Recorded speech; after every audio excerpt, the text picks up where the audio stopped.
Oh.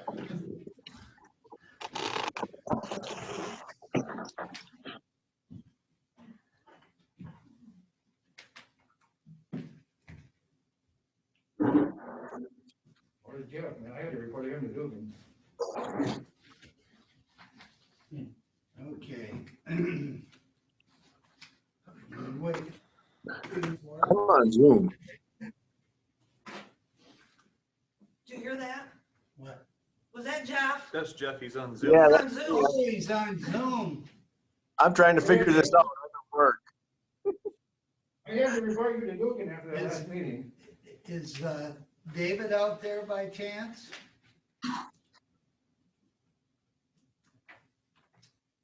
Guess not. Department heads and Jeff, I just sent you a copy of the agenda.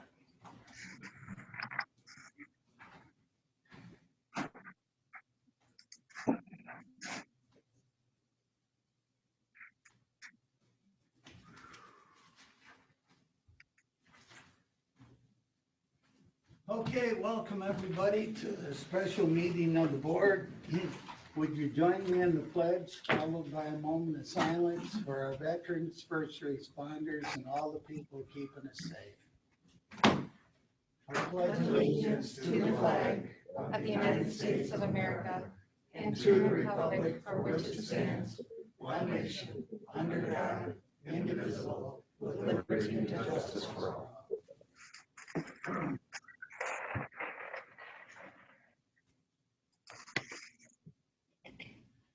Thank you, everyone.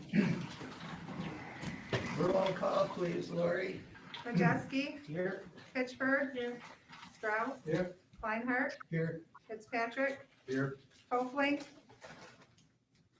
Haskell, Here.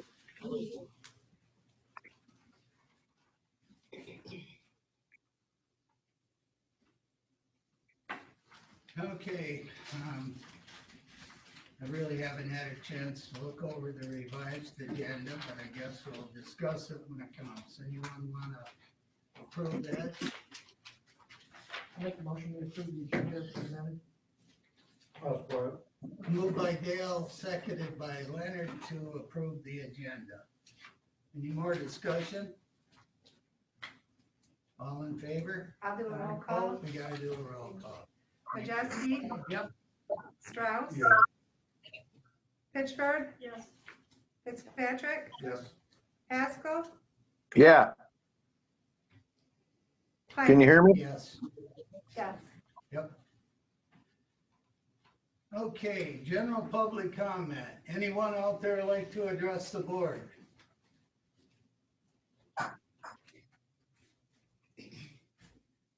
Who was out there? Did we ask that question? Yeah, I think you can ask, you know.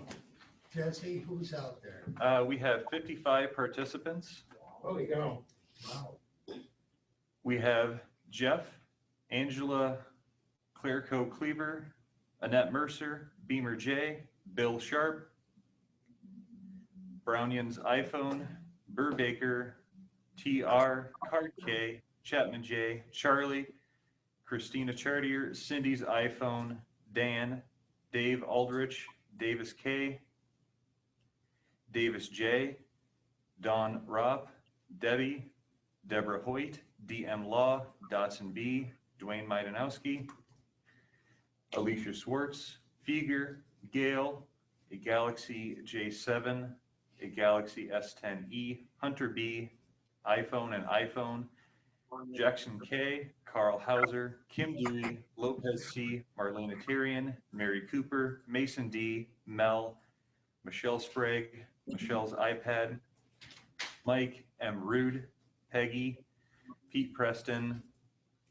Shalise D, Sheila, Stacy G, Tom's iPhone, Vicky, Galaxy J7, Hicks R, and Merritt D. Well, wow. We've always asked people to come into our meetings. I guess this did the trick. Because there's a lot of people here that's interested. Thank you, all you people out there for being interested. Tune in. Okay. Okay, we're right to the furloughs and layoff discussion. Any department heads, has anybody asked to take a layoff or early retirement or furlough? I can start, Jack. Okay. I did have a couple employees express interest in early layoff. They would only do it with 2 years. Lori, early retirement, I'm sorry to correct Did I you. say layoff? Okay, I'm sorry, thank you. Early retirement, would only consider it with 2 years health insurance. Okay. And the concern of the employees are whether they would be called back from work if they took a voluntary layoff. Or if they would be, say, you were laid off, we're not calling you back. Those are the concerns. Well, I would think a permanent layoff would go by seniority. So, you know, this is just my opinion. I would think if somebody takes a voluntary layoff and if it become more permanent, we would have to probably, unless they were the low seniority people, we would have to do a permanent layoff by seniority. That's what I told them. That's So- what I would think. Anybody? And so they came, with, if that was the case, then they would not do a voluntary layoff. But if you lay them off, they're laid off. Well, are they a little bit higher seniority or? It was a mix. So, and everyone's concerned about the coworkers. You know, so if a higher seniority gets laid off, knowing that if they make it permanent, then the lower seniority is the one gonna lose their job, then they're not wanting to take a layoff and risk that voluntarily. If you lay them off, you lay them off. They don't have a choice. Now, what don't I get there? They're afraid that if they take a temporary layoff, that if they get called back, then somebody will get laid off. Is that what you're Yes. saying? Well, that's probably gonna happen, you know, if we have a permanent layoff Right. anyway. Right. So they're just nervous about a layoff. They're nervous about it. Well, you know, I'm nervous about it too, and I don't wanna lay anybody off, but we're gonna have to. That's why I don't know about anyone else's office, but my staff would prefer furlough, because that isn't a layoff. Could I ask a question, Dick? Yeah. You say you got two possibly wouldn't mind retiring? Would you have to replace both? I don't know what you're thinking on replacement then. It depends, one's elections and one's deeds, and I only have 2 people in those departments, so I'd have to see. Like we mentioned the other day, it would No. serve no purpose to let somebody take a voluntary layoff if you're just gonna replace them Right. or lay off.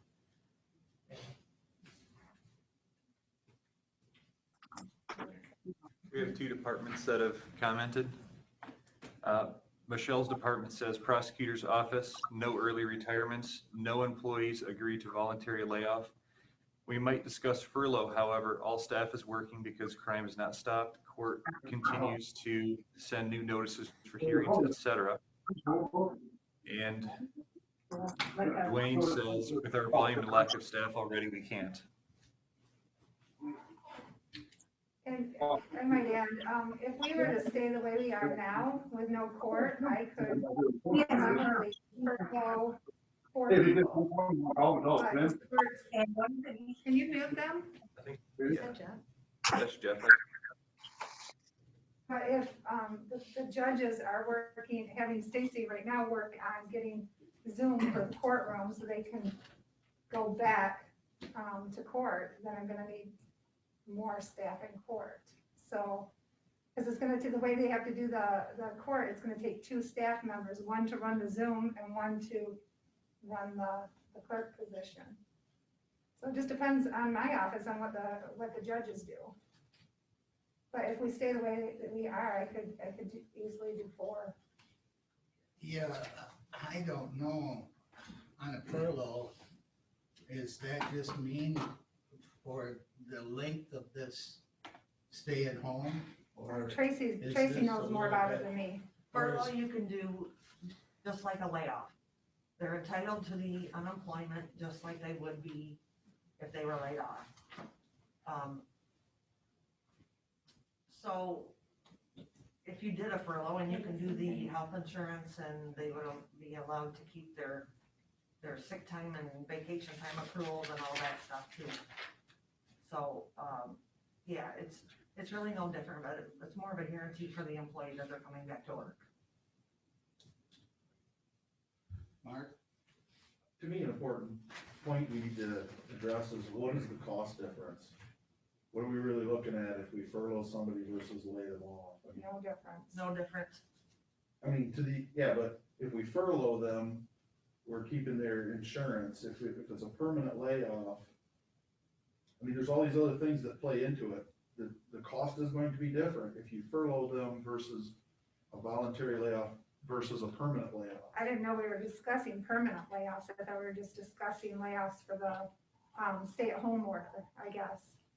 Well, I know we're discussing permanent layoffs later, but today I thought we were. Well, I just want to be clear if the costs are truly the same, because if there is a cost difference to any of that, we need to know about it and how that impacts. Okay, so what we're talking about right now, there's no cost difference. Correct. We kind of, though, when we're making the decision, we gotta keep that in mind too, because we are having budget issues. So we're kind of trying to take care of two birds with one stone. And that's here. what the employees are afraid of, that you're Yeah. doing. Yeah, You're trying because to lay off permanently we're versus, gonna have to. versus temporary during the stay-at-home order. Yeah. I mean, even if we, You even guys if we went might back wanna to. also look at it from,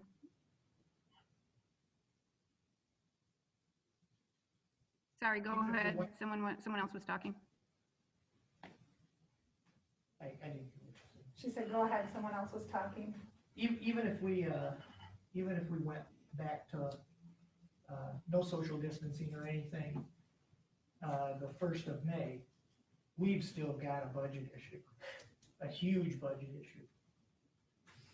And yeah, it really doesn't matter. It's that we've got to try and take care of two birds with one stone here. She's already extended the order to the To the 15th. 15th, yep, yeah. Yeah. You know, like we talked about the other day, even if we can raise more revenue, it's not gonna help us for the September 30th budget. We're still gonna have to balance that budget by September the 30th. Even if more money comes in, because it's not gonna come in until next year. So we are going to have to balance the budget. And now we've got at least another 2 weeks of limited revenue coming in that's making the whole thing worse. It is what it is, folks. So to me, the handwriting on the wall says we really should be looking at furloughs, but we also should be looking at permanent layoffs or indefinite layoffs or something, because even if we furlough, we're only putting off what we're gonna have to do later. It's kind of like one of the things ripping the Band-Aid off. Do you do it now? Do you do it later? I don't know if we really know what all's gonna happen. We don't know what's gonna happen from the state and federal side of things. Well, Like I said the other day, we're all spending money we don't have, so we don't have any idea how much the federal's gonna give us, the local governments, to make up for shortfalls, if anything. And, the state, same thing, they're going backwards. State's already said that they were gonna cut, municipality or county and township, revenue. They Right, already said they're gonna do that. So if we were looking at just maintaining the status quo, just barely, we already know we're looking at a cut from that, plus the cut from daily income that we're not getting just because the door's not being open. To me, the handwriting's on the wall, then we gotta look at. So here's a question.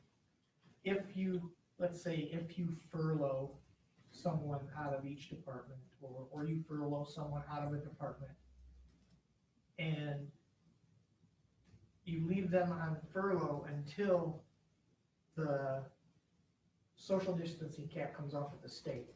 At that point, if we can't bring them back, do we change them from furlough to permanently, indefinitely laid off? You can. You can't? You can. Oh, you can. Yeah. Because see, here's the thing, is I don't think we want to take anybody's healthcare insurance away from them right now. you can't do that. Well, the thing of it is, and I agree with you, if we furlough, they can draw unemployment, Yes. right? Yep. So I don't get the difference between a layoff and unemployment. A layoff, you can call people back anytime you choose. Any layoff right now is gonna No. be considered under a COVID situation, depending on how we list it.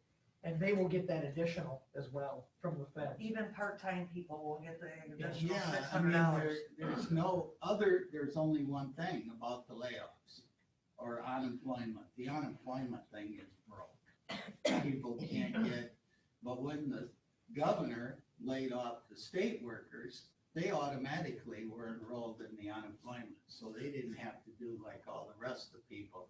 You know, there's people that have been off a month that still haven't got any unemployment yet. They're supposedly going to fix this. Now, I feel bad for the people and I hope that the state can get that corrected. But with all that said, probably eventually they'll get their money and they'll get back pay for when they got laid off. Yeah, So- I've always thought that was fine and dandy, but they need the money now. They don't need it 2 months Well, from I now. agree, but we can't fix the Right. unemployment deal, and we're gonna, if we lay some people off or furlough, they're gonna have to face that. Well, then what you're implying is that the furloughs should be based on what could ultimately be a permanent layoff. Yeah. So that Yeah. we're doing both. Well, So then you really have to look seriously at who would we have to permanently lay off, should we have to do it? And if those are the ones, then they should be the first ones on the furlough, Yep. because then they could continue. Well, The only not- advantage you have, if you take a furlough right now, at least you keep your health care insurance. If you Right. take a layoff right now, you're gonna lose your. Well, that's what I'm saying. So you furlough the people that could ultimately be most likely to have to be permanently laid off. Yeah. You furlough them now and then say, hey, we'll do this, we'll keep your insurance intact, but, you know, it is what it is. Then it kind of eliminates that voluntary layoff type of thing. We're furloughing the people that most likely, we're not positive, but most likely will ultimately be the ones that would have to be laid off. Right. Then you've got the best of both worlds. You don't get to choose. The union contract chooses. It's by seniority, so we don't get to choose. Well, that's what I mean. So Right. that changes the equation from people volunteering to want to be laid off or furloughed to, if we look at it and say, okay, these people would have to be the ones that would be laid off, so they would be the ones that would go on furlough. And then if it turns into a permanent layoff, then at some point, that's what it ends up. It saves a lot of other steps of juggling people. see, I don't see it that way, and I could be wrong, but how I see it is right now, anybody that wants a layoff, let's give it to them, or a furlough. That's gonna save us having to pay them.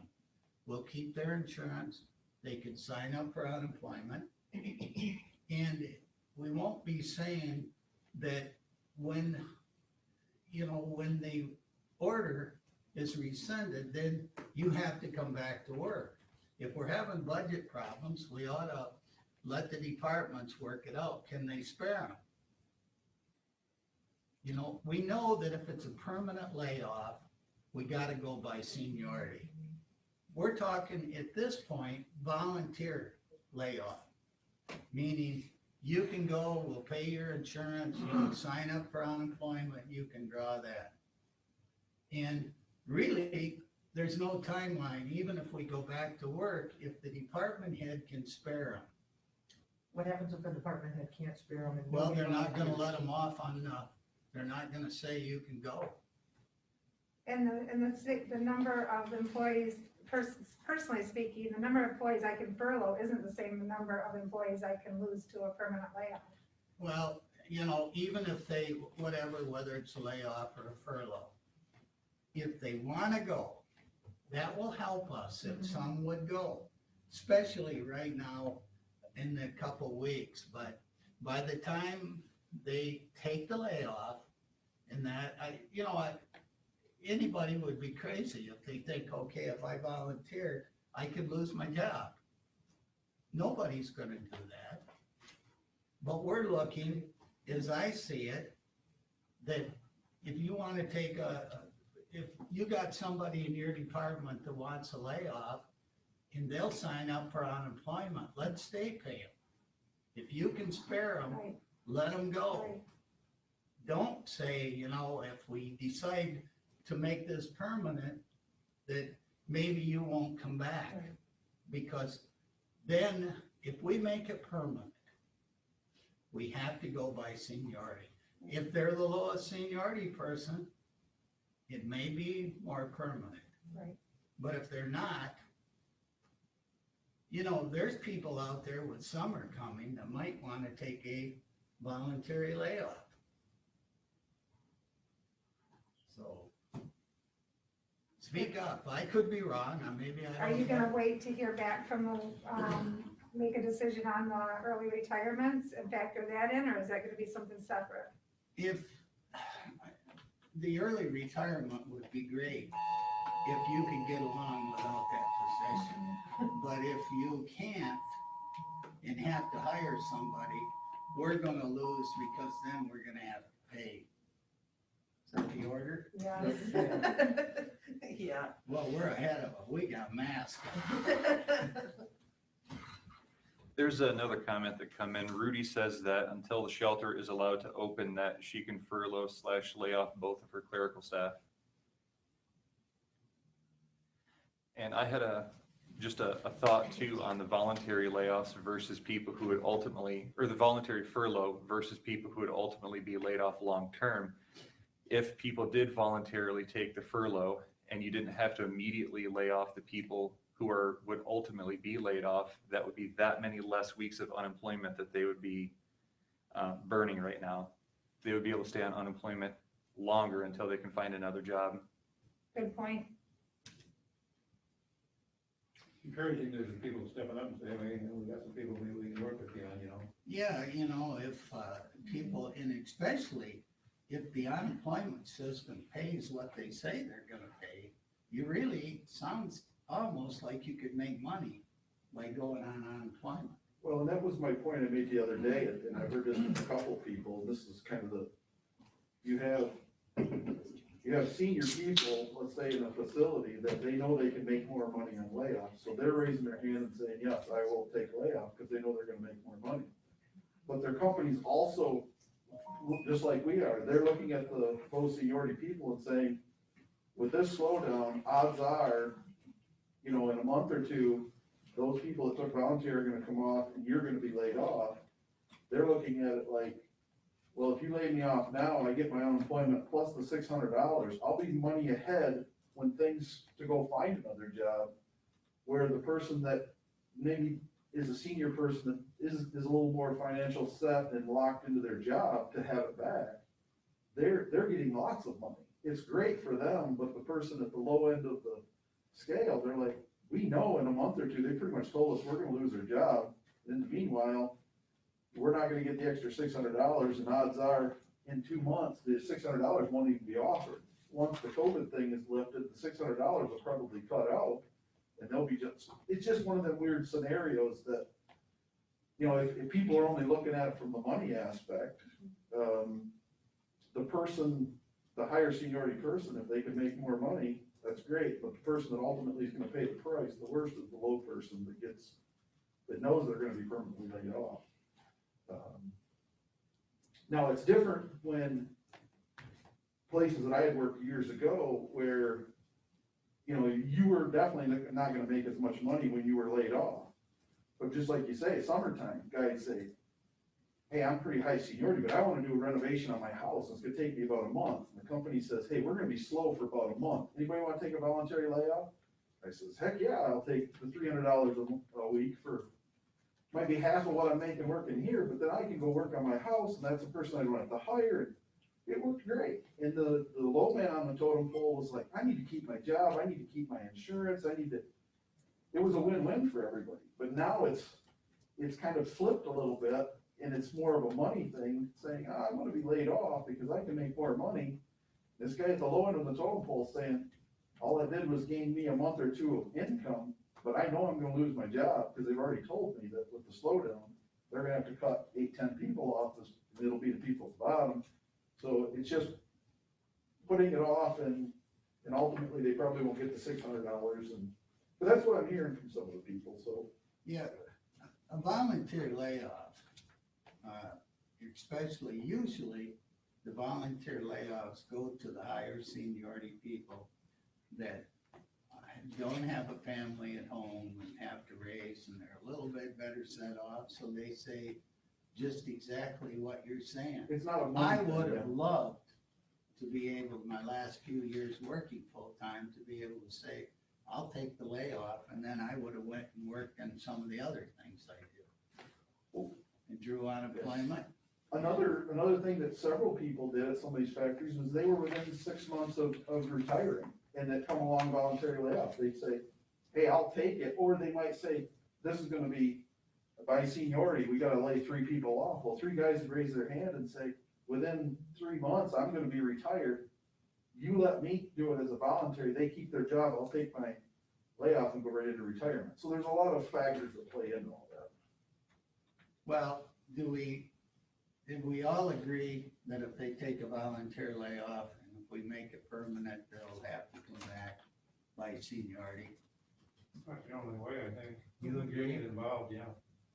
I have another employee that has, informed me that his assistant would be laid off, and he would take a, cut in hours, which would save approximately $10,000, and that's Carl Hauser.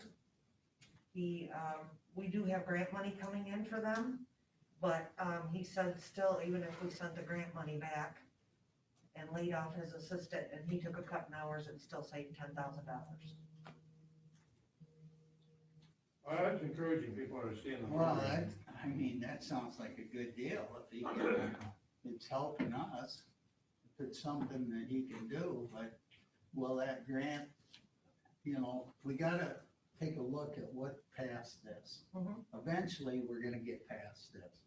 Would we lose the grant that he would have passed? That's what I that? just asked him, if we'd be getting a portion of that still, we'd still get the 25,000, or if that would be all of it. So I'm checking into that, but, and I've been looking at, he said of the 50,000, about 27 is other than salary, so he'd still keep 27,000. They would lose 5 months of the grant money from the salary, and they'd lose about 10,000 of the, so about $10,000, he said, of the grant money. Because we've already paid a portion of hers already. So, but But we can work it out could before. we lose the grant down the road, a renewal? He's gotten that grant for what, 2 years? Oh, everybody's getting it, that's statewide pretty much. Most of the counties are getting those grant funds anyway. An interesting thing would be is if he could talk to somebody at the state level and see if they're gonna grant any leeway in that because of the situation.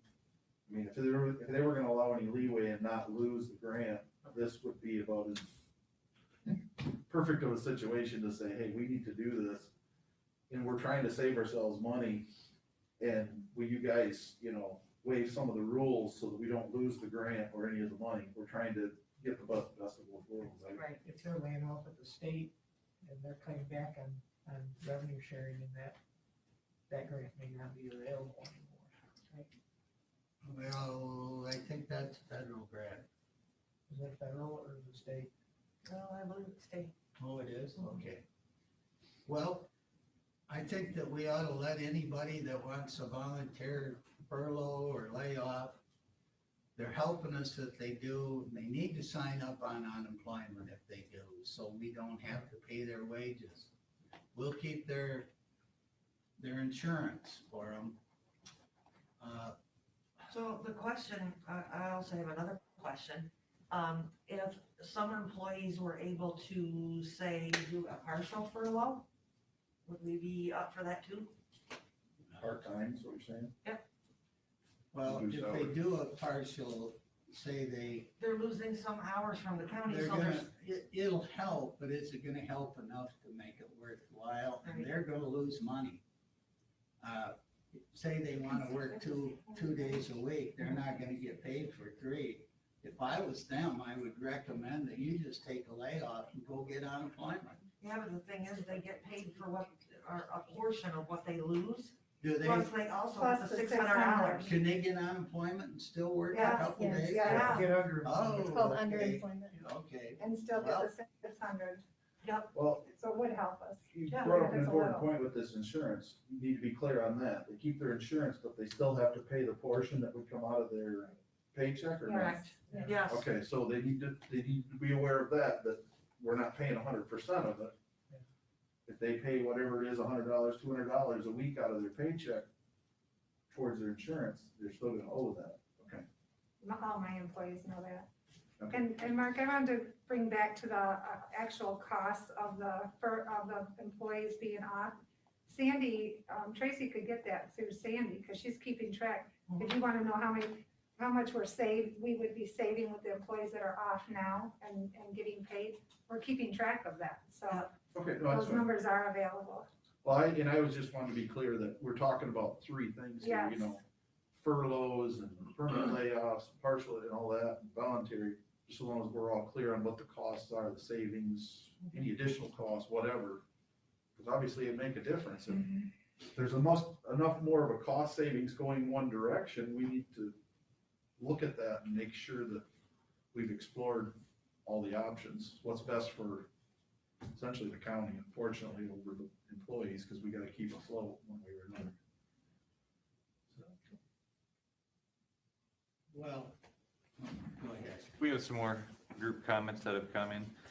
Cindy Loker is asking, if we go out on furlough, do we still accrue retirement? Also, if a person does early retirement, how soon would that retirement start, now or in September?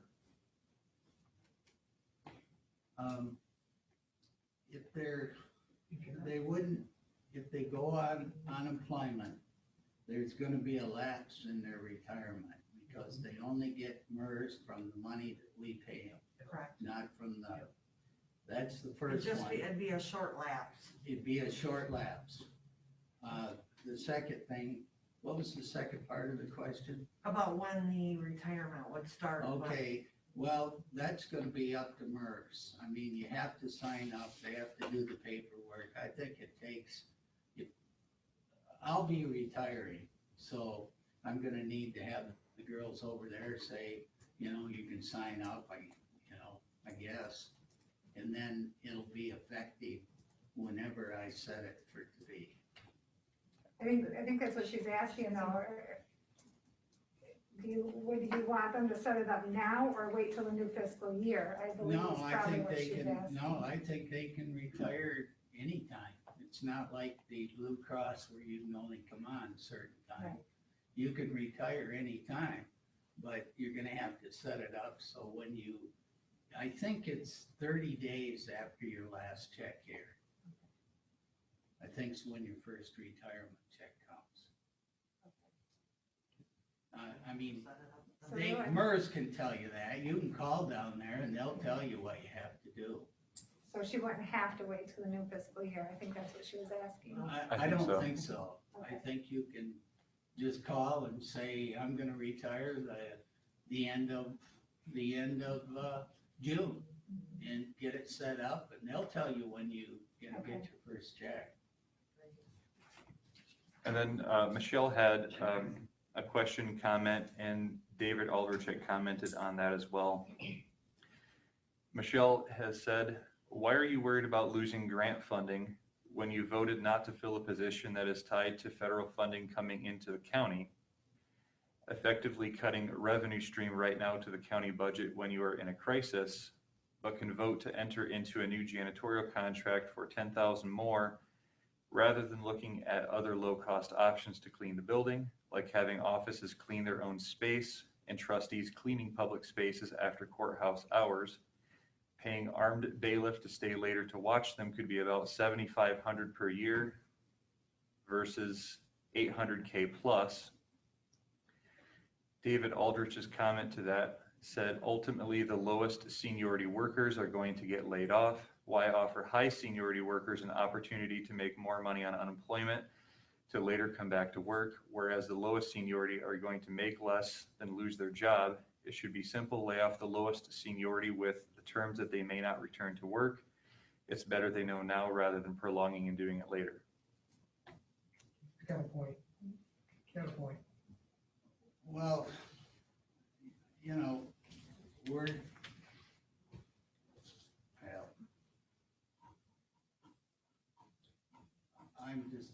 I just thought it would be better to ask people to volunteer because we don't know, you know, what's going to happen. There is a possibility that the feds may came through. There's talk about another program coming through to make the counties whole. It's not passed yet, but there's people working pretty hard on it. So we don't know, but what, there won't be some money. Right now, I would just as soon lay off people that want to be laid off rather than people that, you know, go by the lowest seniority. And it's gonna be more beneficial to the county if a higher seniority person is laid off versus a low seniority, because that high seniority person makes more that we're not paying out. The low seniority person makes less, which is gonna save the county money. And if you ultimately, like Jesse said, you ultimately lay off the low seniority, say it's a month from now, that's a month longer that low seniority person is gonna have income. That high seniority comes back and continues their employment. That low seniority person had that month to earn money, now has their 26 weeks or whatever it is to draw unemployment versus 22 weeks if you laid them off first. The interesting That's the dynamic point. in this whole thing always comes back to that $600 and how long that lasts. That's talking to people that I know, like I say, that are on the low end of the seniority at somewhere. They're looking at it from the standpoint of, if you just lay me off now, I'm gonna get my $300 and some dollars plus the $600. That's where the voluntary comes in. Right, but exactly. But if, in their situation, they're saying if you allow the person up here to take it, yeah, it might extend it there, but ultimately they're gonna make the extra $600 a week. They're just saying that they know in a month they're gonna get laid off. But they've got that extra month to earn money. That's true, but they didn't Right. get, they would actually have had more money in their pocket if they had been laid off. That's their point. They're just saying, at the end of the day, they're looking at the numbers and saying, I would have more money in my pocket if you laid me off now than a month from now. That's what they're telling me. My low seniority employees want to continue to work as long as they can, Yeah, knowing that's great. layoff may be coming. That's in my office. I would think they have the option of saying, I'll go too, Right, you know? Yeah, yeah. if you do voluntary, right. Okay.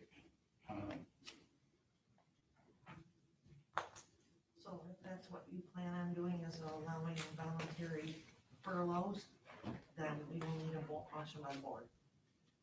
Well, that's a start. Do we have to come up with a time frame? How long it will be? No, I don't think we can do that. Oh, I didn't know if we had to put a date on it.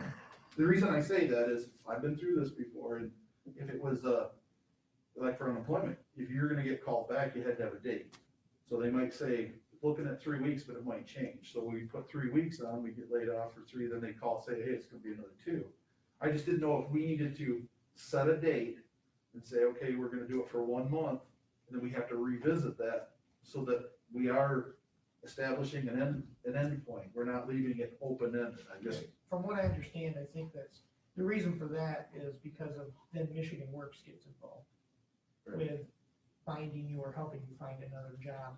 But from what I understand is that anything that's filed right now is actually going under a COVID-19 And category. you don't have to look And for. you don't have to apply to Michigan Works or fill out that part of it at right now.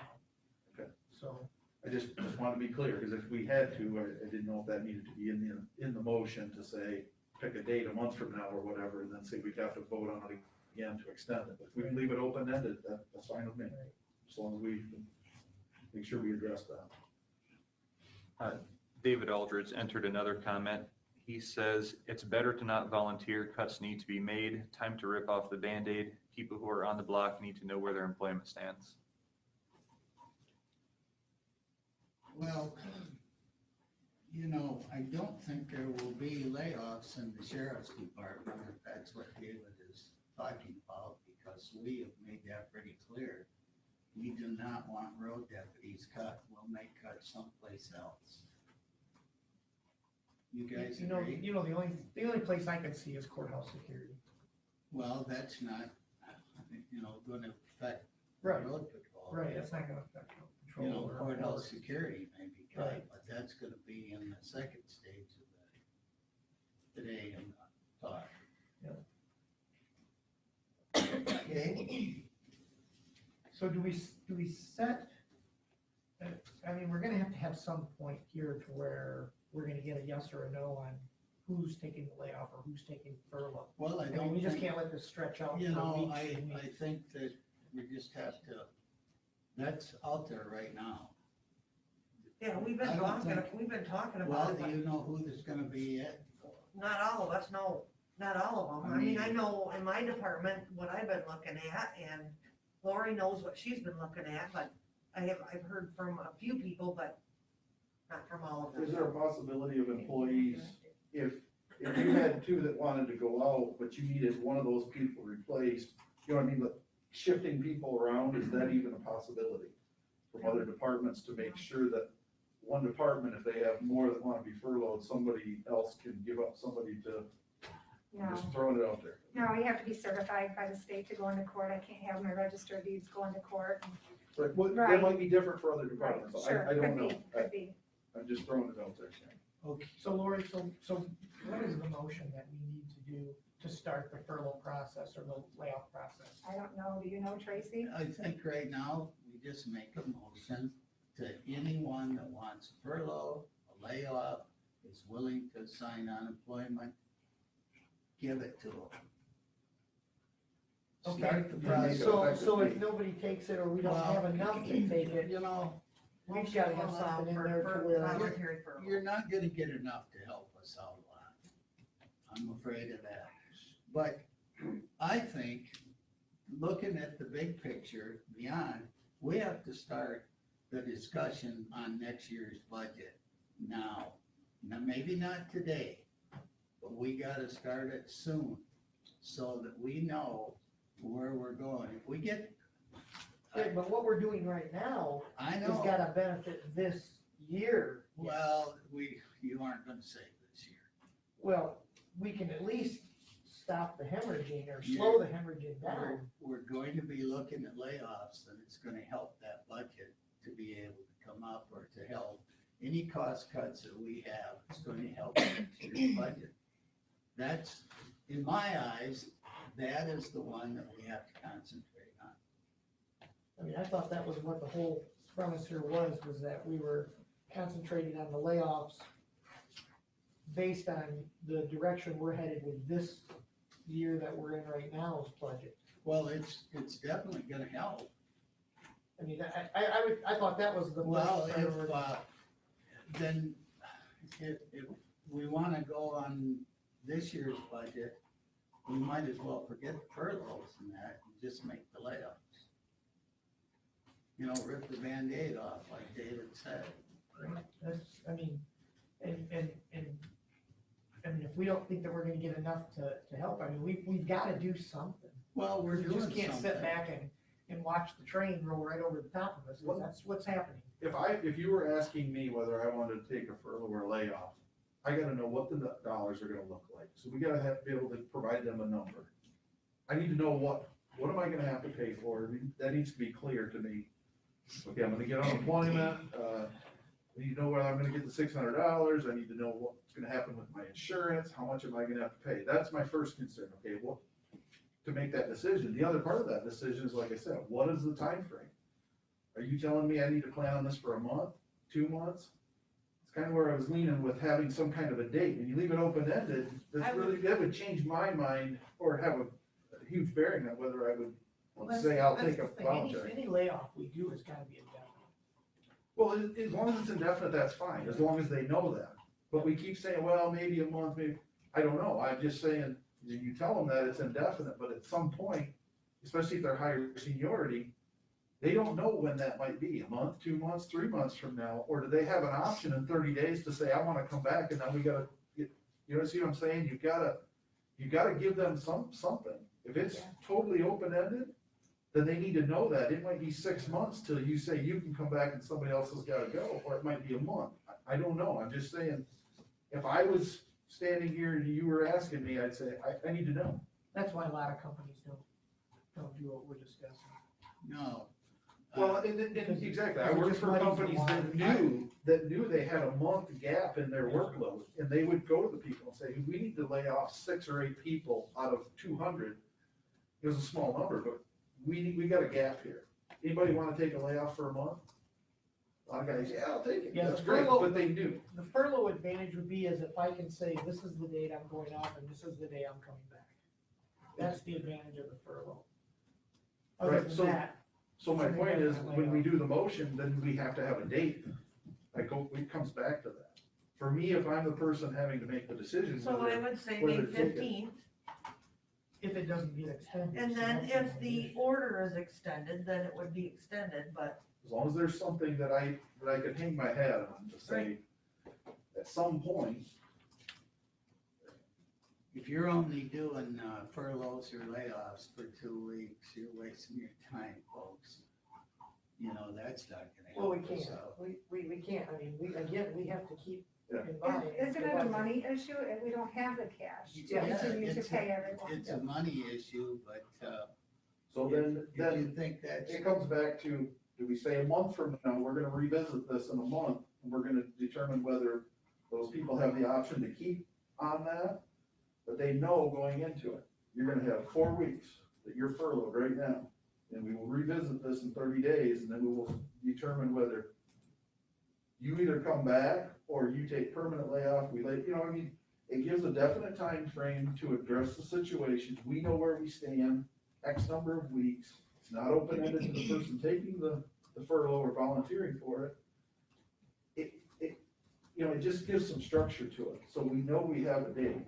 Again, if I'm the person standing up and saying, hey, I'm willing to take a furlough, you gotta give me some information to go on. I need to know what the dollars are gonna be, and you need to give me some kind of time frame. Leave it open-ended, you're probably not gonna get me to take it. If you tell me it's 2 weeks, I might say, yeah, you tell me it's a month, I'll take it. But each individual's gotta be able to decide that, and to me, the dollars and the time frame are the important things that I need to know. yeah, I've never been laid off, so I wouldn't know how it works, but I've seen pink slips handed out, and when the employer hands out the pink slips, they don't tell you when you're coming back. But when this is a voluntary thing, I get that, I know that. to be voluntary, and then what would happen, what I've experienced before is when it's voluntary, if it ultimately, something goes wrong, and I've seen it happen, they say, okay, yeah, it looks like this is worse and it's gonna be 6 months, or maybe it has to go indefinite. Those people that volunteered have to make a decision. You come back to work and we take somebody else and lay them off, or you just stay out there and stay on. But there was a time frame, and that you reach that crossroads, and you have to make that decision. The employer and the employee have to make that decision at a set time frame. Well, here's the thing is, do we really think the money tree's gonna drop a ton of money on us the rest of this year, or how about next budget? Well, Without an added revenue, I mean, we're sinking. all I'm saying is we have suggested voluntary furlough, voluntary layoff. Right. I'm just saying right here, if I was a person working here, I wanna know what the dollars look like, and I wanna know for how long. Because ultimately, if I read the handwriting on the wall, somebody's gonna get permanently laid off. I'll take a layoff maybe for a month, but I need to know it's for a month. And at the end of that month, then you're gonna make up your mind whether you give me the option to extend it, or to say, no, I'm done, I took my month that you offered me, I'm coming back, I'm and not then we sure. have to make the choice of pulling somebody else. I'm not sure in our situation we can make that call. I think you can put a date on there and say, we revisited at this date. This furlough, that's to me what a furlough should be. We're gonna furlough for X number of days, but then we can always extend it or we can shorten it. Things change, but we've established some kind of a time frame. Otherwise, just open-ended thing just doesn't set well with me. I think the furlough really, I know the employees who want that really muddies the waters, if we can't afford to meet payroll down the road, we're gonna have to look, we're gonna lay off 10, 12, 15 people, go by the law seniority and cut those. Like he's already said, rip the Band-Aid off. Trying to work everything out so everything looks rosy and peachy and you don't lose your job and you're coming back and on and on and on, and it's really confusing. I've worked in factories, laid off 7 or 8 times. Low seniority, you're out the door. It's ugly no matter what you do. And we all agreed that we can't lose road patrol. But the other 12 or 15, even if a department can't stand to lose a person, we can't afford to pay them, we have to cut them loose. Maybe things pick up. And like you said, Senator McConnell out of Tennessee, he's encouraging some states to declare bankruptcy, Michigan could well be one of them, with the big three not working. Michigan, 50 states, Michigan is in really, really, really big trouble and headed for worse times. I think we gotta take the low seniority people and say, hey, here's the layoff. You might come back, it confuses them and think, well, maybe I'm coming back, maybe I'm not, this or that or the other thing. When you're laid off, it's not pretty, and it's not sweet, and it's not a nice thing, but sometimes it has to be done. This furlough thing just confuses it. I know it's better for the employee, but, and I hate to say that, I'll try to be cruel here, but If we have a person take a layoff and be listed as indefinite layoff, can we carry their insurance? Or 6 It's months, a car- year? Well, it's carried for the first month. And I did talk to Jennifer from 44 North, and she said, yes, you can, but she said, if you're going to carry their insurance, you're better off doing a furlough. And Jack, when you and I spoke about this, probably the first of, about a month ago, we talked about this. We talked about laying off or furloughing all the non-essential. That would be a start. So you could get that number from Sandy, how much that is. You lay off all the non-essential right now for the time frame of the stay-at-home order. It gives a time frame. It gives you a dollar amount. You know who, you know how many, you know the dollar amount and how long. Roughly 31,000 a week. 31,000 a week of the non-essential that aren't working now. That's people that are using the emergency code. Probably at the time, if we would have knew, the problem with these 10-day, 15-day extensions, everybody thinks when the extension's done, then we're all gonna go back to normal. And then it comes another, if we would have did that right at the time this come down and said, okay, we're gonna lay off all the non-essential, we would have raised some serious money. Mhm. But we were told that, what was it, the 15th of March or something, that things were 13th. gonna, the Mhm. 14th, stay until the 14th, and then it become the end of the month, and then it went into, now she's extended it for 15 more days. So that's the problem. We could have raised some money that would have did us some good if we would have pulled the trigger right when it started. But in fairness to everyone, who knew? We kind of figured this thing would go away faster than it has, and it hasn't. So if you start right now with the non-essential that are not Yeah. working, you've got $90,000 you're saving right there. Right there. 31,000 a week. Well, I know it's only 2 or 3 weeks, but it's $90,000. it would definitely help. Who's collecting emergency pay currently, which would include all of the employees from the departments that are using the emergency code pay line. Is that correct, Tracy? What's Them that? off at the time. That would be the people who are Well, using the emergency pay Mac code and all lines. the That's other- not. So they're not working. Right, That's when the you say trouble. non-essential- He said that it'll be temporary. I thought you were meaning Several of those are non-mandated ports. No, offices. no, Okay. no. So they're Several not other working because they can't, but they're still full pay? How does that work? I mean, I honestly don't know how they're handling everything down there. I know that some of them are coming in, getting the mail, taking care of those types of things and that kind of stuff, but okay, so what you're talking about is unique to the courts. Because you just brought up something I didn't know about. You're saying that people are using some sort of a pay code. Everybody at the county who's not working, like physically working or working from home remotely Right. is using the emergency pay code It's a when we tracking calculate. It's a source. tracking Okay. source. So And the that- way it's worded, it almost sounds like you're saying people are at home and they're not working, they're not doing anything, but they're getting paid. Well, if They they are. are, The they're county's paying paying the through the pays. 30th. The That's county's what- paying employees through the 30th of this month. That's what's been Okay. happening, yes. Okay. Those So- are the ones So that, essentially, they're laid off, but we're paying them because they're not here, they're not working for. right, they're so not have working. those ones go on the furlough, and you save the money there. They know how long, they know who, they know all of that. Well, I think we ought to start that Monday morning. You can't. We just got, I'm sorry, because we just gave them their 10-day notice. They have to have 10-day notice for the union employees. For Do they- layoff, or.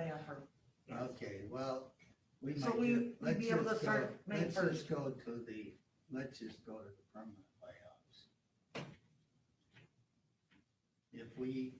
If they can't voluntarily take a layoff in the non-essentials for 10 more days, that's 2 weeks, that's 2 working weeks. If they're gonna volunteer, if they are gonna volunteer, then I think that would be up to them if they wanna go off on a layoff at that point. But you're not gonna know that right now. They wouldn't have to wait for 10 days, correct? You're not gonna know that right now in this meeting. Right, no, I won't.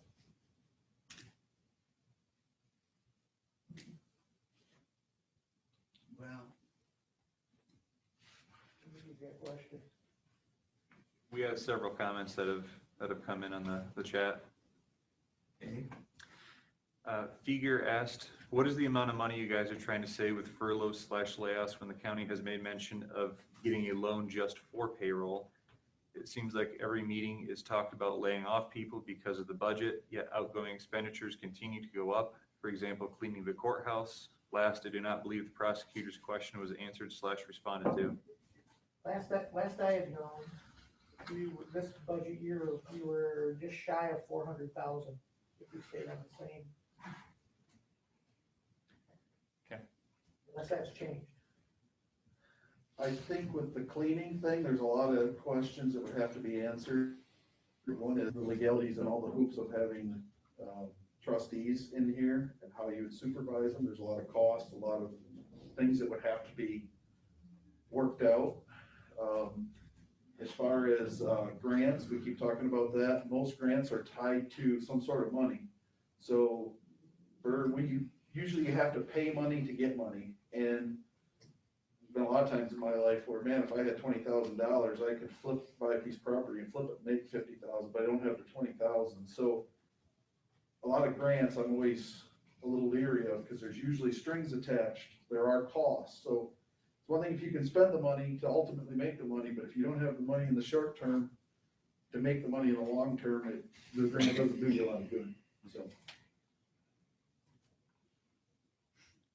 The second part of his question was he did not believe Michelle's question had been addressed or responded to.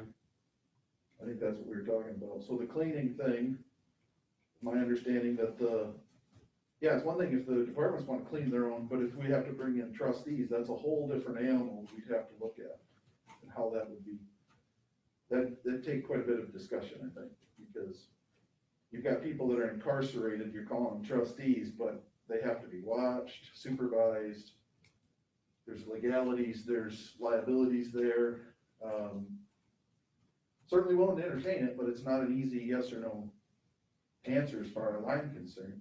And then again, with grants, yeah, there's some grants we haven't approved, but a lot of those grants came with, we had to expend money to get the money. And if we don't have the money to expend in the beginning, then unfortunately, it's just the way it is. You know, Mark, I think you misunderstand. That's not a grant. That's federal pass-through dollars that come through and pay all but 34% of that person's salary. So it's not a grant. It's federal money comes through. It's Title 4D money. It's the same kind of money that comes in to pay for the front of the court. It pays for office space. It reimburses you the rent for that, for the utilities, office supplies, postage. All of that comes back in through to us and to front of the court for doing that work. And you voted not to fill that position. But Which it's not a, revenue that what I'm trying to be clear about is it's not 100% dollar for dollar. So we'd have to expend some money to get the money from the federal, no, correct? it's 66% pass through. And it's something that What you have about the been other doing for 33%? years. So where does the other 33% come from? That comes out of the general fund. Okay, that's my point. I mean, if anybody But we wants to sell us on a grant or money like that, that needs to be very clear to me that there is an additional cost attached to it. It's not a match. It's not a grant, Mark. It's I federal understand that, funding. but It comes through I this, understand. for our office to ensure child support and paternity actions on behalf of the state of Michigan. Your I ignorance agree. on this is But you're unfair. saying that 33 cents of every dollar we have to come up with. So for every dollar we get, we have to come up with 33 cents. If we don't have the 33 cents to get the dollar, then we're back to square one. Then you didn't have the $10,000 to vote in on a new janitorial contract, correct? You didn't have to vote on that Wednesday. It wasn't imperative. It's a non-mandated service. Yet you voted for it without exploring any other options. Have you even looked at the budgets? Have you come in and looked to see where you could cut money? Anywhere? Have you done that homework, or is it just all going to be on the backs of our employees? See, Because that's the not problem I fair have to with this the is- employees. but this is where it gets confrontational. I'm your constituent. A lot of these elected officials, you work for all of us. I work for District 5. My District 5 does not want to spend any more in taxes. Every time we have a budget that's been talked about, people come to us and keep asking for things, and they say it's imperative, we gotta have it, so we give it to you. We're running out of money. And then we're told, well, my department or this department or that department is mandated by law. That's true, it is. But there just isn't enough money for all this stuff. I don't know if we give you something, somebody else is gonna lose. So I don't know where the give and take here is. At the end of the day, there is no money. And that's where I come back to, yeah, it's great if we can get a dollar, but if we have to come up with 33 cents out of that dollar to get it, we can't afford it. See, but you misunderstand how the Title 4D works. And that's the problem, is you don't get it. As a sitting commissioner who's supposed to be making budget decisions. Oh, Okay, all right. okay, let's,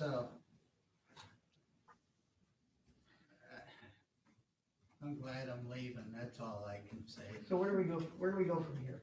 Okay, As far as layoffs, permanent layoffs, furloughs, what direction are we headed? well, I still think allowing people to volunteer or do what Lori said, that's a good start. Any non-essential people, lay them off. And that'll take effect in 10 days? Yeah, but if you do the furloughs, then Then they'll volunteer and start volunteering, Right. it could start now. Well, let's, We don't need 10 days if they're a union employee to do if that? they're, if Not if they're not if taking they're care- volunteering to Not a do it. Or not a furlough? Huh? Not a furlough either? Yeah, that's why I say if they're volunteering to take a layoff, why would they need 10 days? Yeah, they don't need that, no, they don't need the So- 10 days if they're volunteering, but what I'm But if we saying, did the essential, or the ones that we tell them they gotta stay, they need 10 days. yes, then you're gonna wait. Or we do both? We do both, we do Yeah, both. let's- We do the ones that Okay. are already, Give me a motion to do both, or to do one, and then we'll have another motion to. all right, I'll make the motion that the people that are off on the COVID-19, list, that are at home right now, see, this is tough to make it a So all non-essential employees All are currently non-essential. getting the, what is the code? Emergency code. Emergency, Yep. getting paid by the emergency code. Yep. All non-essential employees To currently. be laid off, Laid off or furloughed? Huh? Laid off or furloughed? Still 10 days. For that motion, they still gotta have 10 days notice. So question, how does this work? Because my employees have rotated and come in. And so some are using the emergency code on certain days, but not all days. And I'm gonna tell you, starting Monday, they're all here. Well, we're gonna have to make it simple in the department so that you have a designated person that's in that, you won't be able to rotate. Unfortunately. I designate all employees essential. So do I. So so like, say my office had 40 hours, and I don't know how many hours it is. Say my office had 40 hours a week between all the employees, so then have my office do 40 hours furlough time, and then I can choose which ones. Doesn't it have to be called out? I mean, if we're gonna furlough somebody, you've gotta have an individual called out, I think. You just can't. Well, leave it I blank. would do that, not you. That's the point I wanna make. She's right. We can't lay off people by name. We can just tell Lori, we're gonna cut your budget a certain How are they amount. gonna draw unemployment What's that? if you don't lay them She's off by going name? to say. No, yeah, I She's understand that. going to She's gonna say, have to call a name because how are they gonna draw? she's unemployment? gotta call, Tracy's gotta call her employees. Right, I get Listen, that. the only people that work for us is right there. There's people under her that answer to her, Right, but we can't tell I get that. anybody who gets laid off. The people they work for has to tell them. So, But- my suggestion would be to do a motion for voluntary furloughs. If you do non-essential, the majority of those emergency codes are coming from the courts, and we can't tell them that they've got to cut people. I mean, you can cut their budget. Why did you tell me I needed a motion? Oh, we do need We we need do need a motion. We need a motion to be able To allow for voluntary for furlough. volunteer furloughs or layoffs. But if we was going to add essential, that would have to be another motion. But So it's a start, it's something. make a motion to allow voluntary layoffs or furloughs. If you don't want to, I see that. Does anybody else want to? If nobody wants to, then we'll just throw that out the window. I'll make the motion. Well. I'll make you the know, motion. it's not- Jeff, Yeah, I'll make the motion.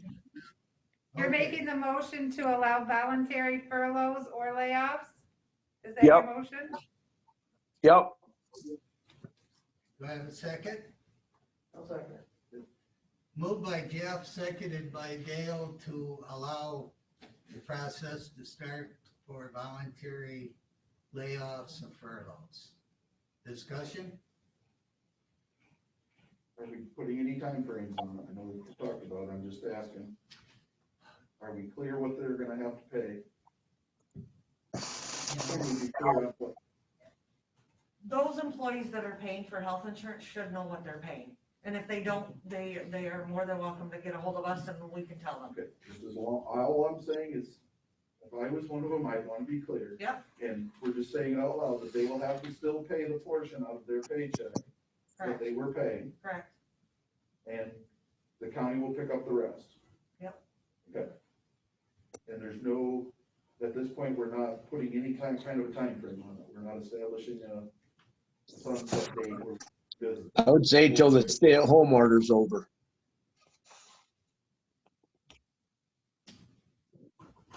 Well, that could be in a couple of weeks. We're gonna be in a lot of financial trouble way after the stay-at-home orders lifted. Are you adding that to your motion? Yeah, Okay, motion to allow voluntary layoffs or furloughs until the stay-at-home order has expired. Does anybody entertain the idea of making it for 1 month, 30 days? Then we revisit it. That's 2 more weeks than the 2 weeks till the end of what we think is gonna be the end of the stay home.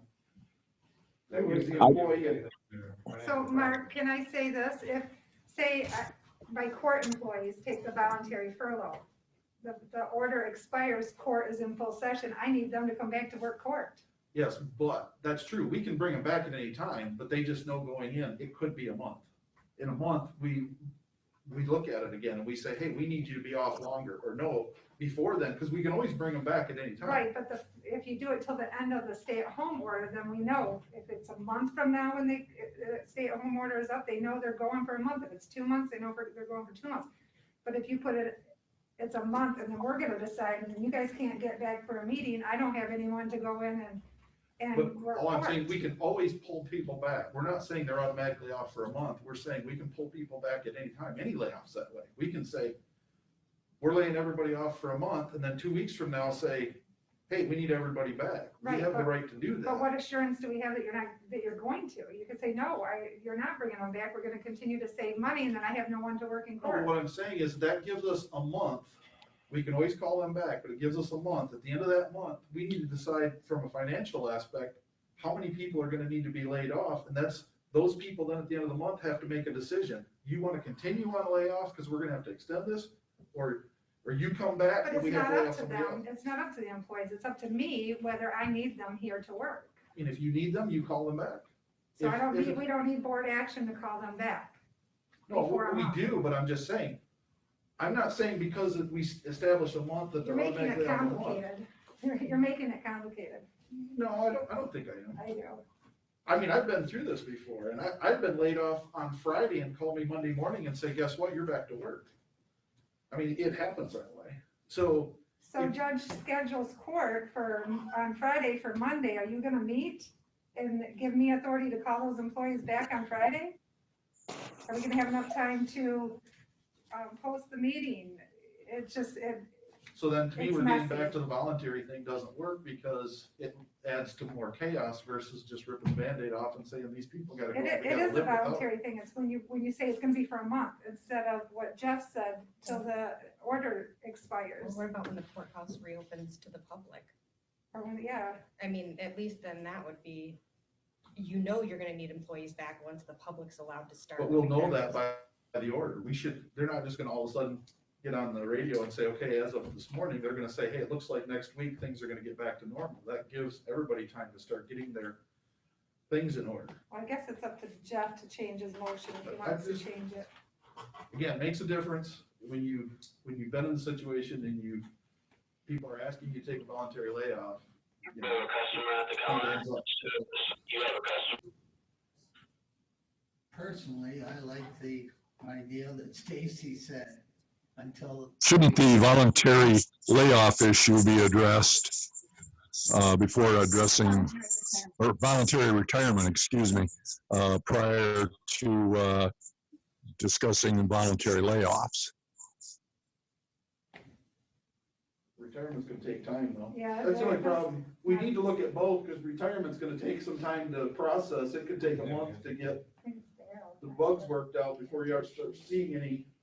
That would, I think, would be our long-term, goal for the budget, is if people would take it and it financially makes sense for us. I mean, that's my thinking, but short Well, term. the thing is that. How do I get back? You talked about, voluntary retirement, and you had a couple people that said if they gave health insurance for 2 years, well, you're gonna have to look at the fiscal part of that to see if that's even feasible to do, because, you're gonna start paying on them through MERS. Mhm. I mean, Well, that's we have to look at the that's gonna start putting into the unfunded accrued liability, so they're gonna start collecting. Yes, theirs has been paid into, but there's just components that you need to look at before you start saying, yes, we need to offer voluntary retirement, and we're gonna give them 2 years health insurance, but because we don't know how that's gonna look yet. Well, yeah, until we know the people that are willing to do it and what they're willing to take. or we negotiate it out. But we gotta start getting some numbers, we have to know who's thinking about Voluntary it. retirement only works if the position is left vacant. Well, I agree. If the departments can't afford to lose a position, then it makes no sense because we would have to pay their retirement and then they'd hire somebody. We'd have to pay their insurance, they'd hire somebody. And the cost for us would go up. You have a motion on the floor, just to verify. True, Okay, but- Yep, yep. Well, I just make a comment, just my opinion, I've said it for, months after month after month, with our income coming in and not being able to meet all of our expenses, I mean, it's obvious that, Clark County taxpayers with our income cannot afford the amount of employees we have here. Clark County is too big for what our income is coming in here. And the only way to address that has to be layoff. Okay, That's a tough stand, I'm saying that. well, We're let's beating finish. around the bush trying to make everybody happy and, keep everybody on board, but the bottom line is, just my opinion, right or wrong, I think we have too many employees for what our income base is. And we're offering too many services for free that the public doesn't pay for. Yeah. I had another county call me today and she said, I tuned into your meeting yesterday. She said, do you really not have any millages? I said, really? She said, you gotta have senior services. I said, yes. She said, no animal control, no MSU, no veterans. I said, nope. She said, I never heard of such a thing. That was Ogama County. I Yeah, just Oklahoma County there, they got almost down to no police force up there. They have no road patrol because they don't have a millage for it. Yeah, it was- That's what she said. Do you want me to Well, I roll got call? plenty of millages. It's They history. just aren't tied to the county. Right, and that's what she was talking about, county millages. No board wants to say, yeah, we're gonna lay you off and you never come back, no. Nobody wants to do that. We can't afford right now to pay the employees we have. Can't afford. We don't have enough income, unless we go with millages, Okay, We've already let's, wanted to do two millages. we got Jeff's motion there. Read that to us again, would you, please, Lori? Motion to allow voluntary layoffs or furloughs until the stay-at-home order is expired. Okay, did I have a second? Yes, You you second. had- Yes. Okay, Pasco. Yeah. Pasco. Yeah, That was a yes vote, right? yes, Majeski. Yes. Fitzpatrick. Yes. Strauss. No, Pitchford. Yes. Kleinhardt. yes. Okay, that takes care of that one then. I'd like to make another motion. Okay, I want to make a motion that Carl from Veterans Affairs, we take his recommendations. That would be the layoff of his secretary and a reduction in Carl's hours. And that's what he's offered. Obviously, he agrees with it. I'd like to take him up on it. do I have a second? I'll second that. Okay, moved by Dale, seconded by Mark to take Carl from Veterans offer. More discussion on it? Roll call, please, Lori. Can you give me just a second? Oh, I'm sorry. Yeah, that's all right, I'm just trying to catch up here, sorry. you still make comment, Jimmy, or not? Yeah, it's still. Well, it was good of Carl to make that offer there, but I'm guessing that he's expecting other people to make offers also, I mean, nobody else comes up and says, I'm gonna make an offer, he stands out there alone, the only guy made a concession, And if I was him, I wouldn't be too happy about that. I think we are when we said we would lay off or furlough our non-essential employees.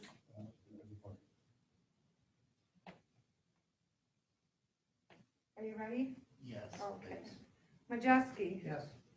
Fitzpatrick. Yes. Pasco. yes, Strauss. Yes. Pitchford. Yes. Kleinhardt. Yes. Okay, let's go to Leonard, would you take the? Well, just a second, I want to cover one thing. We kind of talked about this retirement thing. Can we establish some kind of a time frame, or we need to have something set in place, tell these people, hey, we're thinking about this, you got till a certain date to get with us and let us know who's interested and kind of your terms, so. I gave my staff till, May 8th. That way it's early enough to be put on the agenda so that Tracy has the information from my office to give to you to be put on the agenda. Will that give you time to process it and try to figure out what our cost savings will be and what, if we need to work out the numbers and see what our, you know, We could look at that, yes. okay. And I'll get an email out to department heads asking them to ask their employees and see where we're at from there. By So May- everybody by knows May that 8th. everybody's on the Yep. same, okay, I just, Good plan. we kind of left that open-ended a little bit, Yeah. so. Good idea. Yep. Jack, this is Daryl Schlaze. Can I speak for a second? Sure, go ahead, Daryl. Well, I was just, as maybe the only one that's been retired through MERS, it seemed to me when I retired that it was a maximum of 90 days prior to your retirement and a minimum of 45. So in other words, you know, 3 months before you retired, you could apply for retirement, and no sooner than 45 days before you retired, you could apply for, and then it takes them, it didn't take them as long as I thought. It seemed like 2 or 3 weeks before they finally said, okay. So what I did was, like they say, I sent them a thing in February saying I'm going to be done May 1st, which gave them enough time to process their paperwork. So that's kind of the timeline on the MERS retirement. It's going to take a minimum of a month and a half before they can actually retire if MERS, you know, gets everything done on time. You're probably more than right on that, Daryl. That is changing somewhat. You know, do they still have the year clause in there where you got to be retired for a full year before you come back? See, it never used to be that way. I don't know what it was in my particular position. I had to be out for 2 years. I think for an hourly employee, I believe, because that's where Rick LeBoda ran into problems too. And I think for an hourly employee, they had to be out at least 30 days with no guarantee. There was no discussion that you were coming back. It was like, oh, you know, maybe I'll apply and come back after 30. It used to be, I think it was 30 days. Like I say, someone in my position, it was 2 years. Okay. And that may have all changed. That's been 3 years ago, but that's what it was. Okay. Well, that very likely could be the way it is, Daryl. I would encourage anyone that's going to retire to get the process started as quick as possible, so they don't have to wait that long. Exactly. Okay. Thank you, Daryl. So hopefully anybody that's interested gets that information, so yeah, they need to do their homework. I mean, that's a big step for people. I want them to do their homework and make sure they're comfortable with this if they want to do it. Well, I think they're waiting too, to see if we would pay their insurance. That's right, right. And It's doing all the math and everybody that would understands be, everything. also, we would have to ask, say Lori had somebody who's gonna retire. And if she's gonna leave that vacant, it would be a big Benefit. plus for us. But if she can't leave it vacant and she's gotta hire somebody, we would be crazy to allow an early retirement, because then we'd be paying for 2 insurances. Right, the early retirement, what you're saying, may be different, the package for one person versus another because of their value. I'm assuming we can do that. I mean, some employees you could offer a different deal than others. If somebody just said, I'll just walk out the door and retire, you don't owe me nothing, that's one thing. Or somebody says, but then, like I say, we have to balance that. If we have to replace that person, but yet they want 2 years, and I don't know, once we run the numbers, we say, well, we can't afford that, it's not worth it. If you're willing, you know, it's a negotiation, I guess. Well, you know, and we gotta realize that MERS says some things in there too, like you can't retire before 55, but you can't do some of these things. So you would have to, that's part of what Daryl was saying, there's a process. They will tell you what you're gonna make. When you sign up, here's what you're gonna make, here's what you have to have. Well, they should, I guess what I was getting at with the time frame, letting people know it during this time frame, if they're thinking about it, I would hope they would get with MERS, and they need to start doing their homework as much as we do, I guess is what I'm saying. Well, I want everybody to be very clear on what they're getting into, because it's a big move for people. yeah. And I don't want anybody to get stranded or caught in something they didn't know about, or there was misunderstanding. So, Right. Okay, Leonard, would you take number 1, please? Do you want us to explain what these are about before you get into these? Yeah, go ahead. Okay, so the first resolution or motion is to rescind a motion that you made with regards to the 911. And the reason that's on there is because the resolution that was actually in the packet for you to review wasn't this particular one. So you're rescinding it and then you're gonna make the motion again. The other two, we had to tweak the language just a touch to add in the land bank authority. The ballot So, language. Yep, ballot language, so, you're rescinding those motions as well, and you're gonna make a new motion for those, resolutions, so. Go ahead. Okay. Rescind resolution, number 20-08E911. Rescind the motion adopting resolution 20-08 authorizing the election proposal for Clare County Emergency 911/Central Dispatch to increase the monthly surcharge rate and certifying the ballot language. I'll second. Okay, moved by Leonard, seconded by Dale to rescind the motion, resolution 2008. More discussion?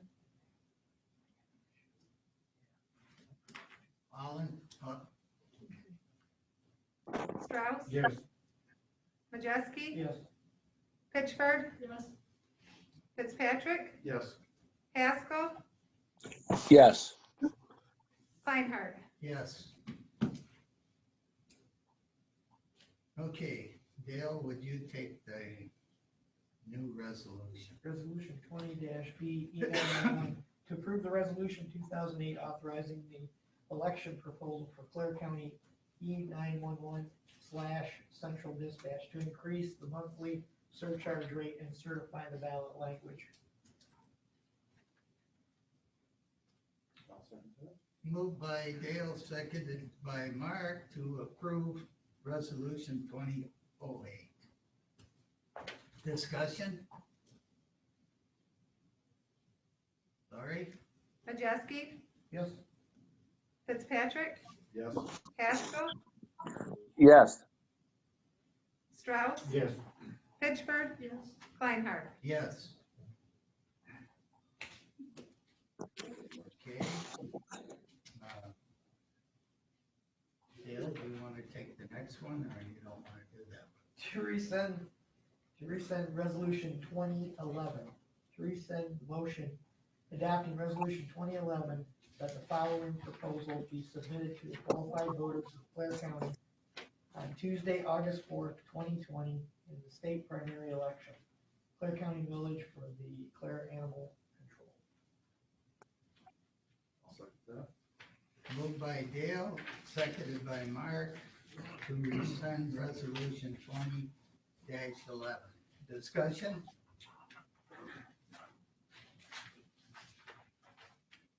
Laurie? Majewski, Yes. Fitzpatrick, Yes. Strauss, Yes. Pitchford. Yes. Haskell, Yes. Kleinhardt. Yes.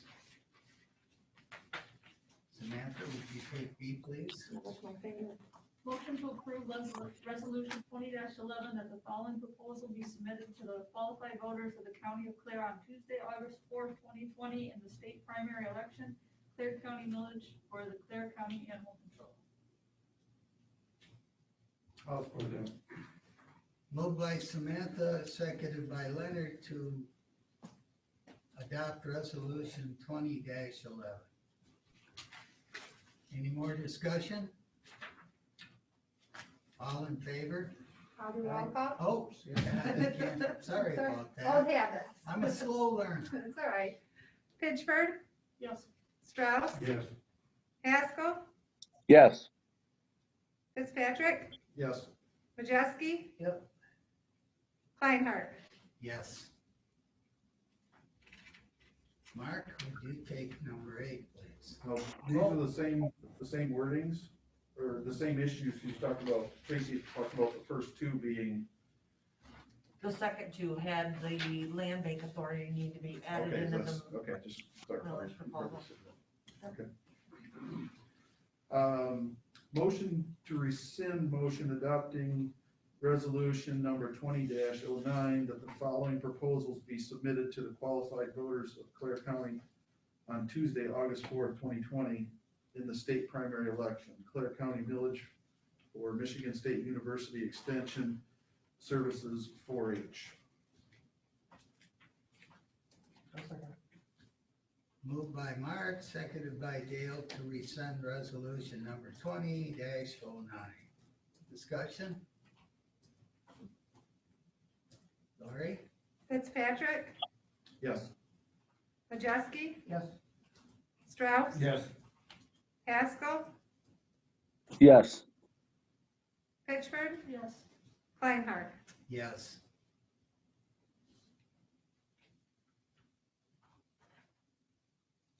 Okay, Leonard, would you take B, please? B, Yep. resolution number 20-09. Approve resolution number 20-09, that the following proposal be submitted to the qualified voters of the county of Clare on Tuesday, August 4th, 2020, in the state primary election, Clare County millage for Michigan State University Extension Services in 4-H.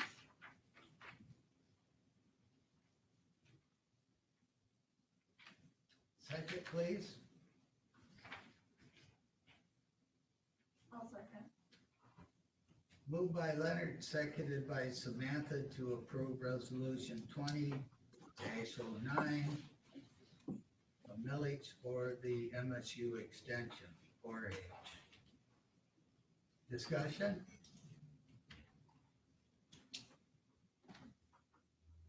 Lori?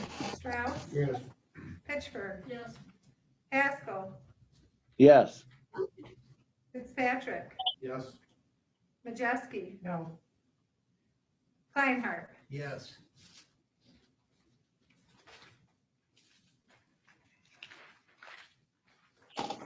Okay, Dale, would you take 9, please? And budget calendar to adopt the Clay County budget calendar of 2021 budget. I'll second that. Moved by Dale, seconded by Mark to adopt the Clare County budget calendar. Discussion? I have something, I bring this up every year. You schedule the, budget hearings on election day, every year. Election day and the day after. Oh, Okay, so- August 4th and 5th is not good. So if we, hold on just a second. So if we do it the week after, Yes, okay. So that would be the 11th and 12th.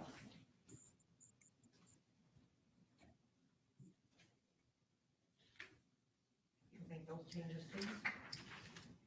thank you. okay, you're talking, The August 4th and 5th ones? okay, 11th and 12th. Yes.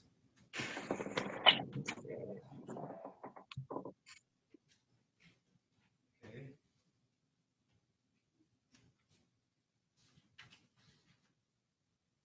Any more discussion? Lori, please. Majewski, Yes. Fitzpatrick, Yes. Pittsford, Yes. Strauss, Yeah. Haskell, Yes. Kleinhardt. Yes. Public comment. Anyone out there want to address us? Tracy, don't forget the budget adjustments. Yeah, I was gonna do that underneath. This is Carl. I do have one comment if I could. Yes, Carl. Just a quick update on the service fund grant that we received, the money to come into the county this past Tuesday. We have 2 initiatives currently underway, which you'll see. We've got 3 local veterans who are featured on 3 separate billboards along 127, and also 3 bus wraps with the same veterans that'll be rolling around the county. Not only featuring the veterans, but also prominently featuring our phone number so veterans will know to call if they need something. So that's just what part of the grant money has gone to. already in process. Just wanted to give you that. Okay. Carl, Yes. Commissioner Majeski here. I appreciate the stepping forward with the changes in your department to help the budget out. Sure. I appreciate that. Thank you. Do what we can, sir. I say the same thing. Thank you, Carl. Yeah, definitely, I hope none of our veterans suffer at all from this. You know, we owe them more than we'll ever be able to pay them, so hopefully it all works out for the best. Will do. Thank you. Jesse has more stuff. If we're in the public comment section, we have a lot of public comments to go through if we have time to hear everybody. Can I just clarify something here real quick? We brushed against it when Michelle and I were talking about the cleaning and the money. Maybe Tracy can verify. The cleaning contract, there is a way to opt out of that, correct? There's a time frame we can opt out. So if we decide we come up with something different for cleaning, we can opt out of that. Now, I'm assuming that, Michelle, if we would have accepted that money from the federal government, you would have had to have hired somebody to fulfill that? It would be replacing somebody that was already doing that job. That position has been with this office since the beginning of time because it's a statutory duty of this office. So I've been doing it since I've been in office since 2009. Mr. Gage did it prior to that. The prosecutor before him did it. I mean, it is a statutory obligation to do so. And it's just a framework for how we get reimbursed. So you get revenue into the county because we do our statutorily mandated duties of pursuing child support and paternity actions on behalf of the state. Well, I think part of the concern for myself is that, like we're running into with manpower, and I think there's a difference here. If we would have accepted that, and that would have added an employee that we may or may not be able to afford, versus, but you compared it, and I understand, and it's a good point. We signed a contract for slightly more than what we were paying before, but at least with the contract, you know, we can get out of that should we come up with, but it seems like if we hire people or if we add any bodies, it's very, very difficult to eliminate them. As we've just discussed here, it's very hard to either fire them, lay them off, or whatever you have to do. For me, going forward on any of these type of issues is I have to be very cognizant of how that adds to our manpower, because as we're seeing the legacy costs of the insurance, the retirement, and all that stuff, once you make that jump, you've just taken on an awful lot of cost and burden that can have long-term ramifications that's not very easy to reverse, where this contract does have a way out should we decide that we want to go a different direction. So, well, that's your cleaning contract. Yeah, but these are not, it's not an apples to apples. We have a contract that if we decide in 6 months from now, we come up with a cheaper way to go, we can eliminate it and go a different direction. If we make a change and allow any department to add employees due to grants or other types of money that flows in, we just have to be cognizant that it's not easy to, it's nowhere as easy to remove that person or that body. It's far easier to cancel a contract when we come up with something cheaper. We really have to be careful of anything that we take on that adds bodies, because the long-term ramifications are huge from a cost aspect. And as you've seen here today, that everybody's witnessed, it's not easy. It's not an easy choice to get rid of somebody should we have to. So I appreciate where you're coming from. It is a position that already existed within my office. And you are under contract through the following year to supply 1.5 FTEs for that work. So by voting not to fill a contracted position, one that's been with our office, you voted to breach a contract. I've talked to the state of Michigan and their response was, well, this is unprecedented. They're looking at it. You might get sued for breach of contract by the state of Michigan. You may have to pay back some of the monies that you've received. But we still have to do the work. And the revenue that we get in is gonna go down because it's not gonna be 100%. We had somebody doing it 100% of the time. And so now we have to spread it out and the revenue stream is gonna go down and we aren't meeting the contractual obligations. I just always have a hard time when people say, well, you're gonna get sued. Okay, so we get sued. We are in unprecedented times, especially in Clare County. We don't have any money. We're bleeding red from the COVID thing. We're in unprecedented times. I guess if we're going busted, everybody can stand in line and ask for money. You can't get blood out of a turnip. All I'm saying is that when discussing that issue, we're talking about actually having staff and maybe hiring somebody or retaining staff or something. When in other parts of the building, we're talking about eliminating them. And I'm trying to look at the long-term ramifications. And before I hire somebody, it's just not real clear that should something end or change, that we can't get that person back out or eliminate another position. As we've seen today, it's just not that easy. So that's the angle I'm coming from, so. I appreciate that. Sorry, I hope I didn't take too much time. We left that issue open-ended, so. Okay, Jesse. So first comment is from Dave Schließ. How much is it going to cost the county to pay those who are laid off? My understanding is that Clare doesn't have unemployment insurance, but rather has to pay on a case-by-case basis. Right, and the state is working, or MAC is working with the state to see about getting an answer with regards to paying for the unemployment costs. And we still have not received a feedback on that yet. Half of the states out there have run out of unemployment money. So I don't know if Michigan's one of them. I would say they are, that they don't have any money. They're gonna have to appropriate some out of the general fund to meet their obligation. Because we got 800,000 people that have signed up for unemployment in the last 3-4 weeks. So it sounds like apparently other counties have not dealt with this in the past, because you would think they'd have I talked with them, talked to county administrators yesterday, and some of them are starting to do a little stuff as well. But I'm saying, you would think that somebody over the past 3, 4, 5 years before this COVID thing would have laid somebody off for whatever reason, and they would, it just baffles me that nobody knows. We pay. No, That's but I'm what saying, happens. they should be able to tell us what that number is. I guess I'm just surprised this quick phone call can't establish that.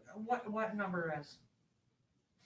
What it's gonna cost us per person for unemployment, because we don't They pay get in, $352 a week. That's what we'd be charged. so we will have to pay exactly what they're getting through. Okay, But it's a different situation now. Because Yeah, we don't know under how the that's gonna work. COVID-19, the federal or the state are going to possibly cover those costs because it was related to this virus. So it wouldn't have cost the municipalities anything. okay. You know, let me give you a little history here.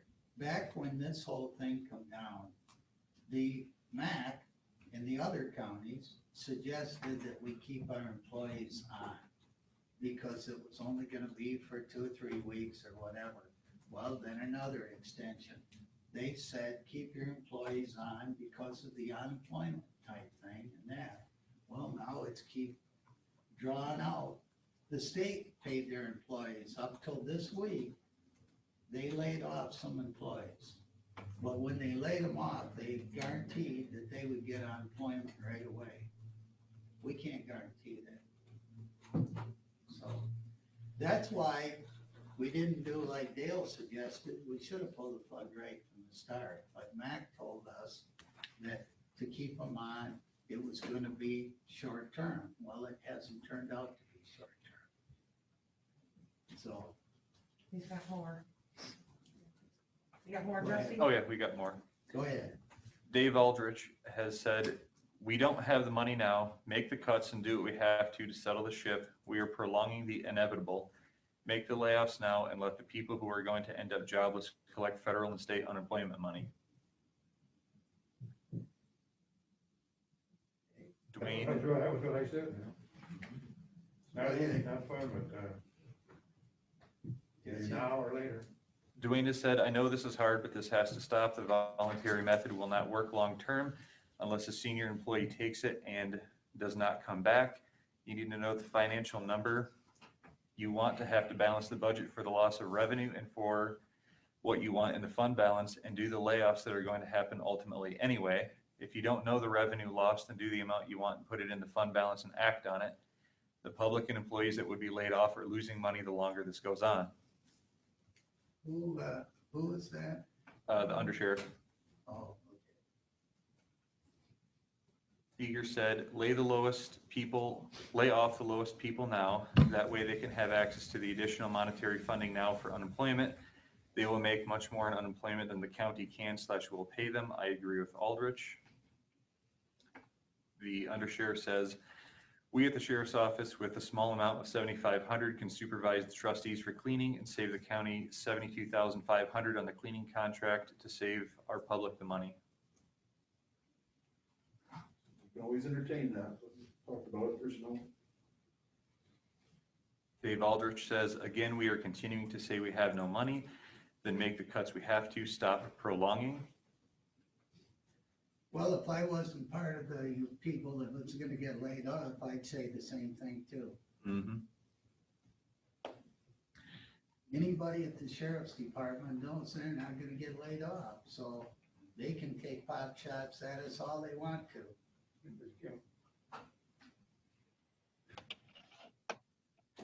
Okay, any more? Yep. Ben asked, what about people using the code partially?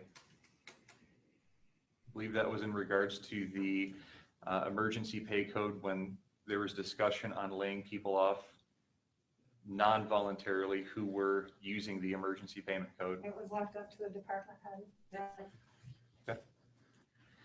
Deborah Hoyt said cleaning the courthouse contract was more important than having essential employees, such as the employee working with friend of the court.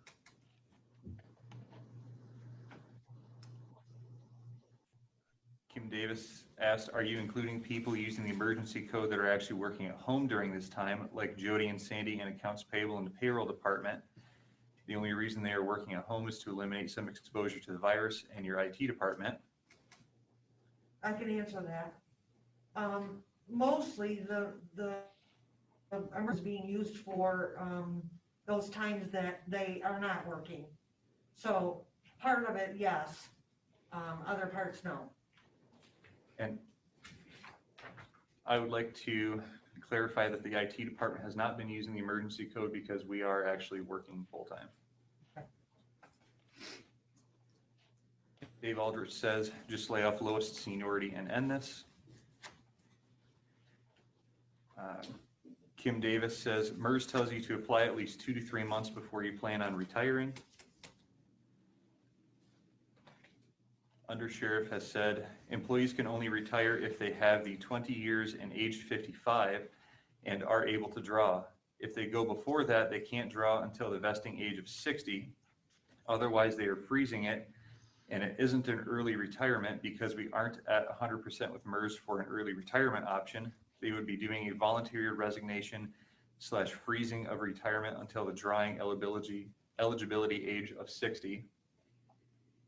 I would say to that, back to what I said earlier, is anybody that's contemplating it, get up hold of MERS, make sure you do your homework. It's a big step. I don't want anybody to make any mistakes. Everybody needs to do their homework and be comfortable. Look at all the options. And Dave Aldrich said, for the record, Ogama County does have a road patrol.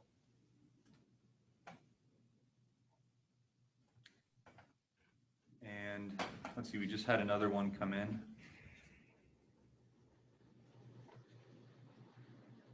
Actually had a couple come in. Kim Dewey says, I think you need to find out who wants to retire before you permanently lay anyone off. Dwayne says, we are the only department that has lost 2 employees already due to the budget. Dave Aldrich says, we have taken our hits at the sheriff department for years, Mr. Kleinhart. We are currently half-staffed compared to 10 years ago. I do not see another office at the county building that is functioning at a staffing level we are. Kim Davis says, then we need to have clarification on when that emergency code needs to be used. Michelle says no. Correction. Leidenowski, the prosecutor's office has lost 2 employers due to budget as well. And Shalise has said, the courts are using the emergency code to max the possible reimbursement to the county. If we should change, let us know. Thank you, Jesse. Okay, we need the budget adjustments. Yeah, you can put that under unfinished business or new business, it doesn't, it's just the one. Okay.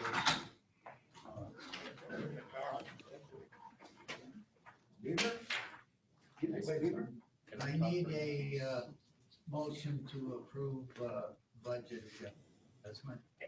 I laid it on everybody's desk. Everybody's got it? Yeah. Samantha, would you make that, please? Right here. Oh, yeah, there is no number on it. There is a It's right there on the top, There's no number on it. 2059, sorry. 2059, yep. Yes. 2059. Make a motion to use the budget adjustment 20-59 for $235,000. I'm sorry. Moved by Samantha, seconded by Dale to approve budget adjustment 2059. Any more discussion? Jack, I'm here now. Oh, David, okay. Okay, want me to do a roll call, Jack? Yes, please. Pitchford, Yes. Majewski, Yes. Haskell. He had to leave. David's here now. Okay. Strauss, Yes. Fitzpatrick, Yes. Hofling, Yes. Feinhardt. Yes. Jack, do you want to finish? Do you want to talk about courthouse security? Get some more meat? So Mr. Parks wanted to, you want to make a comment? Well, just before we didn't know how close you were to. Yeah, Carl Parks, the drain commissioner here. Just wanted to update the board a little bit on the Little Tobacco drain. Just to let you know that Wade Trim is our administrator of that program now on the federal FEMA grant. And we have paid them $36,000, a little over $36,000 last week for work that was done. What's been going on is they've been going around to these homes and getting the, oh God, what's the word? Where the real estate companies come in and they do the inspections and everything. So right now we've got 10 of them done, and I just seen on my computer that we have 3 more that have been done. It looks like there's going to be around 17 or 18 of them. So things are moving right along, and we're still hoping for June to put everything out for bids. So I just wanted to give everybody an update on that. So we're still moving right along. Good. I was kind of wondering about that, you know? It slowed down because of what's going on, but we've had several conference calls, and so we're, continuing everything. I just wanted to update you to let you know where we're at with everything. Okay, thank you. Okay. Thank you. What happened to you anyway? Beaver biting? No, I was pulling up a beaver cage. Oh, okay. I figured it was a beaver. Wow. I figured he was doing this and bit himself. Thank you. Okay. You got another question here, Jack. Michelle left a comment that says, just so everyone knows that our treasurer, Jenny Beamer, worked to get those budget adjustments done for today's meeting. Not her job, but she saw it needed done and did it. Thank you. Jesse, I missed who that was. That was Michelle. Thank you. Those are revenues, she does those, I just want you to know that. And I was working on the budget adjustments yesterday. Okay, unfinished business, Dale? Do we want to address the courthouse security? We can. I mean, I think that's gonna be, again, I was a big supporter of it, but we've got to look at cuts. And that's one of the areas we're gonna have to, I don't see how we're not gonna be able to cut that. We might as well just do it. So you're saying, what are you saying we do? Just keep bailiffs in the courtrooms? Yeah, but they're gonna need to be in there, but the actual courthouse security, open it back up again. What does everybody else think? Is there any legal ramifications because we had it? We didn't have it before. No, I'm spitballing here, I don't know, Yeah, it's one of them things where, once you do something and then you go back, I don't know what our liability is, I don't know, I'm sure there's always liability. I mean, we Yeah. can't afford it, we can't afford it. I It's not a totally agree. mandated service, so. Just playing devil's advocate, throwing everything on the floor. You know what kind of savings that would be, anybody know? I thought it was just over 100,000. That was the last time we had discussed it. Since they cut it completely, wasn't it? Yeah, it was a You're couple not months cutting ago. it completely, right?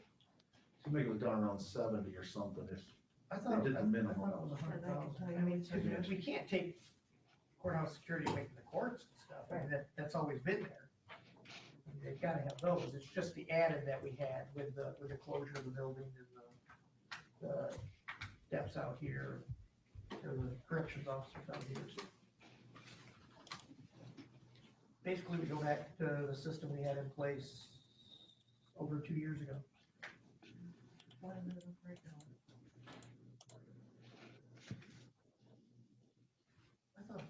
I thought 100,000 was still out there for some reason. And that, I think Dwayne actually told me that. Could be wrong. Is Dwayne out there still? Seems like I remember two figures, one was like totally eliminated, and the other was the minimal that they figured was required for the, keeping courtrooms. Dwayne made a comment, says that he would ask that we leave that until after all of the cuts are made, especially until we decide with what happens with the cleaning contract, so we know what we may be able to supply for security.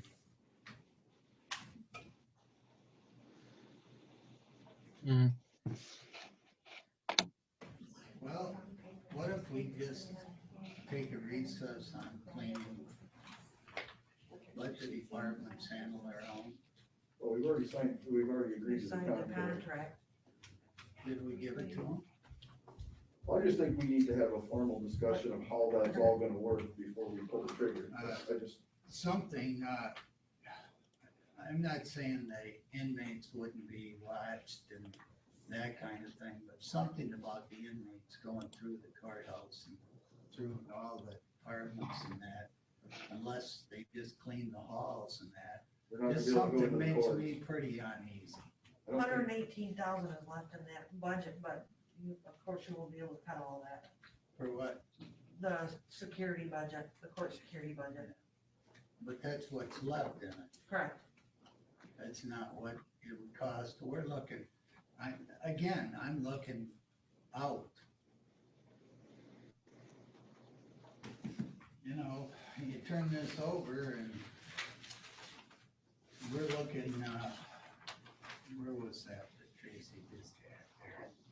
On the, Budget adjustment? no. Okay. On the budget planning deal, that's where the tough work is gonna be. The calendar, Yeah, it's on your agenda. yeah, I got it here.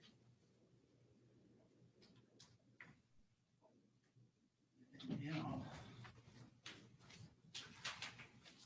I don't know what to say, and like I say, I'm leaving, so you guys that are gonna be here need to step up and say, you know, what you're willing to live with. I'll probably never be in this place again after I walk out the door, so.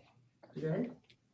Good idea. No. You wanna make that No, motion? you're here. You wanna make that motion? No, you've made an obligation to the people of Clare County to stick this out to the end of your term.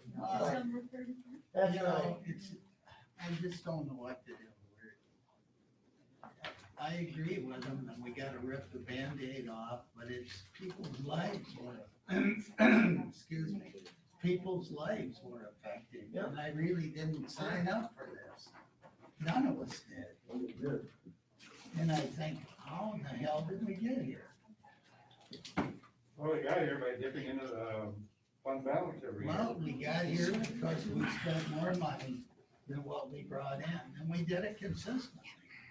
But how did we do it?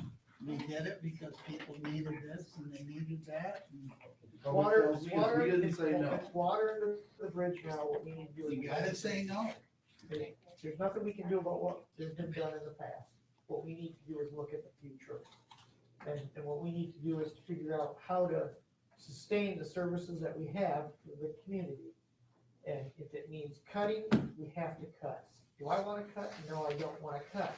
But the 30,000 people of Clare County put us in these positions to make these decisions. We have to make these decisions, and as hard as they are, we have to make them. There's the financial side and the emotional side. Unfortunately, we have to separate ourselves from the emotional side. And you know what, there's always, if somebody disagrees with my decision that I made, then there are avenues. Yeah. I mean, every 2 years. So, but this is what we're faced with, and we have to make a decision. Well, that's why I think that the cleaning thing is a good discussion to have, but I think it needs to be, we don't need to make a knee-jerk reaction here. We need to look at it. We need to know how that's gonna work, how it can work, you know. We know that there's probably inmates can't be in some areas. We need to flesh this all out and have a pretty good plan, so everybody knows what's going on, and then we can look at the pluses and the minuses and the numbers and make, because we don't wanna just pull this contract and lose it if ultimately they're gonna, you know, we've got a little bit of time here, not that we're bleeding money, I understand that, but. Yeah, there's some low-hanging fruit here that we can do.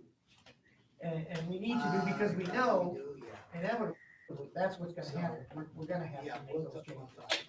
So we might as well do them now and help ourselves out to ease the pain at the end of this year. Because at the deeper we get in from this year that we're in right now is only gonna add to the next budget. And if everything that we can do to help ourselves now is gonna lessen the pain, which is gonna be severe next year. And that's why I kind of said, you know, with employees, every time, we gotta really watch it. If we have to hire somebody that we really need them because of the long-term ramifications, this contract we can get out of if we need to or want to. Yeah. But when you get rid of somebody, that's a serious, I mean, we've had a hard time dealing with that. And that's why I'm very cautious anytime we take on anything that locks us in on employees or requires us to maybe hire somebody, or then somebody hires it, then you don't wanna get rid of because something then expired. But again, I mentioned before, we gotta weigh what the importance is for the county. Do we put the cleaning service on the same level as a deputy? Do we really do that? You know, it's, these are the decisions we have to make. But a lot of times that comes down to the money, and that's why I say the emotional side might say, no, we want officers, but at the end of the day, when you run the pluses and minuses, I'm just saying, it could be a situation where you just. We gotta all own up. We're gonna have to make some decisions. They're not gonna be good. Okay. Anybody else got anything to add? You wanna hold on to that till the next meeting, or you wanna make a motion on that security? Well, they're not working right now, correct? They're not working. They're not working right now, but they're part of the ones that are off, still collecting pay, correct? But they're at home, or what are they? I don't believe so. I don't believe they are getting paid. Oh, they're not. Dwayne made a comment regarding that. He says that they're already laid off, saving us money from now. Okay. And he added by cutting the screening, it would save about 30,000 because the screening would end up being assigned to a courtroom. There'd be 3 working versus 4 when all the courts are in session. Well, then if it's not costing us anything right now, we can wait, make the decision maybe the next meeting. Mm-hmm. Yeah. Just food for thought. But I think the other part of that is, like he said, if we're contemplating doing something with the cleaning, that needs to be figured out, because that could affect, it all needs to be into the mix. Well, the next time we get together, there's gonna have to be some action taken instead of just suggestions. I mean, we're gonna have the answers. Next time we get together, we're gonna have the answers to the furlough and the layoff, volunteers. Well- And we've gotta come to the table here with, Listen, I think we've already gave the authorization to get the layoffs. Get started, they can take the layoffs, they can take the furloughs. That's gonna help, we've made some action. but that's gonna tell us how many take it. And it's gonna give us some If it- numbers to work If it with. saves us any money at all, it's better than nothing. Carl has already saved us, Right, right. what, $10,000-$15,000? I mean, it's, Yep. at least we're not spending But more. if nobody takes the furlough and nobody takes the layoff, If they don't, then we're back then at we're gonna zero. have to be ready to make some decisions at that meeting. I mean, you know, you look at you guys have got to figure, you got that budget coming up. So what we're saying is department heads need to be planning for that somehow, some way. I think the department heads need to plan for all hell breaking loose. Yeah. Because we're gonna have to make cuts and we ask them to do what they can to cut first. And then, I'm gonna say right now, we're looking at an across the board cut. Because we can't name anybody that's gonna be laid off. They're gonna have to do that, but if we take the money away, and that's probably gonna include the courts too. But then we run into that, once the budget's set with the courts, we're stuck with that. Well, we can't do some things with them, but, I'd like to know by the next meeting, how far underwater are we? Are we $500,000 or $1 million or whatever? And then, once it sets here where you are, then we're gonna have to figure out, them things have to meet. Is Jenny still out there? I don't think so. Looks like she's connected. Jenny, the treasurer, are you still out there? Yep. Can you hear me? Yes. Hi. Hey, you got any update on numbers as far as where we're at right now with this fiscal year? Yes, the hardest part is not having the budget adjusted regularly. The way it is set right now, currently, which we know, it's, I don't even know if we want to waste breath on it because we're still waiting for the numbers to be updated. But if we were to end right now, we would have a ending fund balance of less than $500,000. Okay, but how much over budget? I are just we? adjusted the revenues. That's what I'm sorry, what was that? How much? Once the revenues are done, it's gonna reduce it of another probably $100,000 from the budget adjustment I'm turning in right now, and that's just the revenue side. But the expense side really needs to be looked at. I sent you all an email earlier today with some things that really need to be looked over.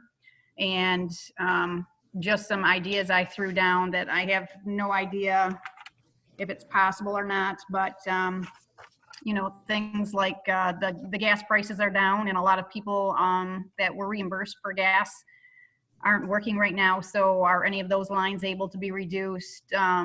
For a lot of the departments that aren't working, are any of the supplies able to be reduced? Some of the sheriff, obviously the sheriff department hasn't been able to rehire some of their people. And so percentage wise, some of their payroll lines are down. Can that be reduced?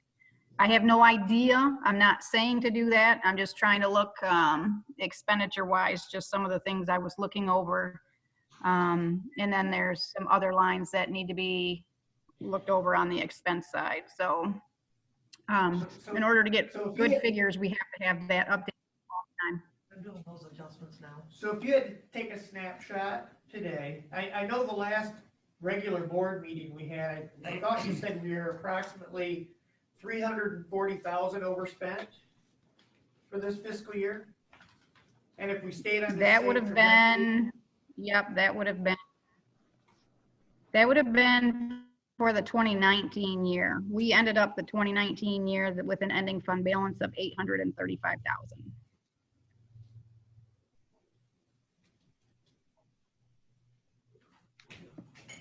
Some other things that we don't know about yet that are still up in the air a little bit are the state payments. You know, we don't know what's going to happen, like with any of the juror reimbursement or the court equity payments, with the courts not working. And I don't want to say not working because I know they're working in their departments, but without having actual court, I don't know if we're going to get any of that funding. We don't know.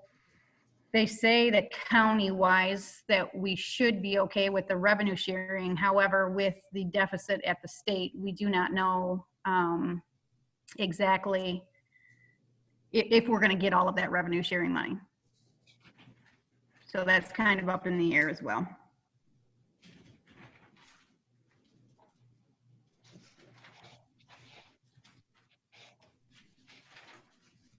Any other questions? I did send you guys an email.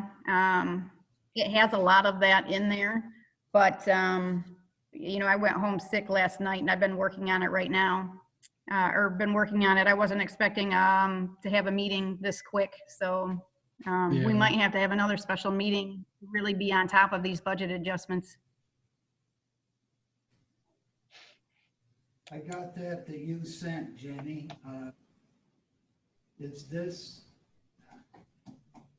Are these adjustments that haven't been made yet? Is that what you're saying? Right, those are overages. So If- those ones on the bottom. If you're reading the email, yes, they have not been done yet. Okay. The one that you just approved, as soon as Jody gets those, she'll update, so we'll have that side, but basically all that's gonna do is reduce the fund balance another 100,000, just under 100,000. But we really need to look at that expense side because that could actually make it worse. Unless we can make some adjustments on that, on the expense side for, you know, the county being shut down if there's anything that we have saved. Obviously, we know we haven't saved it on the payroll side, but maybe there's some other places that we've saved it and we can adjust. I'm not sure if that makes any sense. It makes sense. What would you like to see on the department heads? How quick are the budget adjustments? How quick would you? I would like those as quick as possible, but you know, Tracy might know some of those, and then if she doesn't, you know, I put it out there and I actually put the department heads on it so they could probably take a look and see on their side what they can see. I started working through those. But as soon as yesterday. possible, but then we have a full, we're gonna need to have a full board meeting, or at least 4 of you to approve those. So we'd have to have another special meeting, but as soon as possible is the only way so we can know where we're at. Yeah, we need to know where we are, the quicker the better. So anybody that hasn't got any of their adjustments or their what done, I'd like to have them done as quick as possible, so we know where we are. Thank you, Jenny. Anything else for her, Jenny? You're welcome. Okay. Anybody else got any comments? Okay. I'd just like to commend Dale here. I know he was probably the most fair person for courthouse security. I had always voted against it, but I know how much it meant to him and for him to even make those comments. It just proves to me that he's a guy who's looking at the bottom line there and willing to do a really tough call. Not blowing any smoke. I'm not gonna be here. Yeah, I mean, for him, he was the champion of putting it on. Now he said, hey, we can't afford it. I'm gonna be the man to bring it up. Well, it's not that we can't afford it, it's just we gotta make cuts someplace else if we wanna It do was it. a non-mandate, and he recognized that. Well, I think the other part of this is, you know, we put all that money into the security glass and stuff. It was almost like we were moving in 2 directions. We needed to be one or the other. Put the security glass on, we could back off some on security, or we go security and not buy the glass. Well, in this situation, it's a good thing we have the glass. We invested a lot of money in Well, that. that's the one thing we looked at when we were looking at this project, was we were still going to add them for added protection, but we always thought in the back of our mind that maybe something like this might happen. So, Anybody else got anything? This has been a long meeting. There's one more public comment. Debbie mentioned at the sheriff department, we clean our own areas and the trustees vacuum and empty the trash cans and are supervised.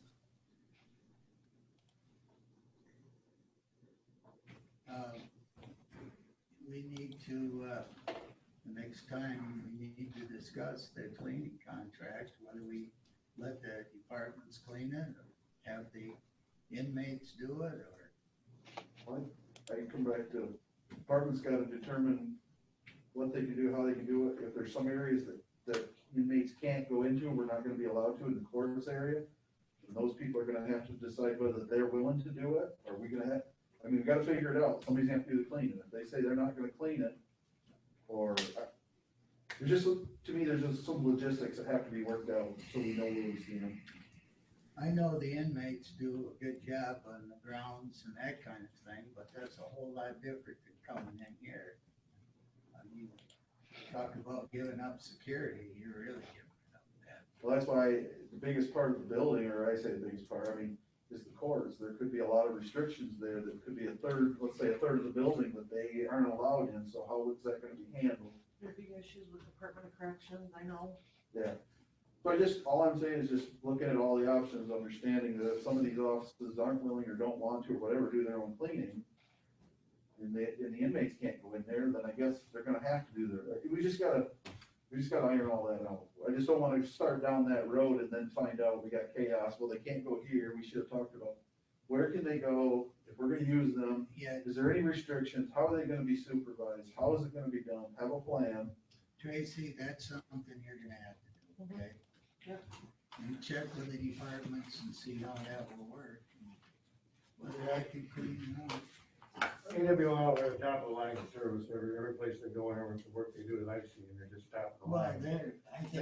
They lost the contract at Cherry Grove Cemetery here a couple of years ago, and father and two boys from Firewall took on that contract. The city of Clare fired him before the season was even over, you know. Bring back AWL to finish out their bid.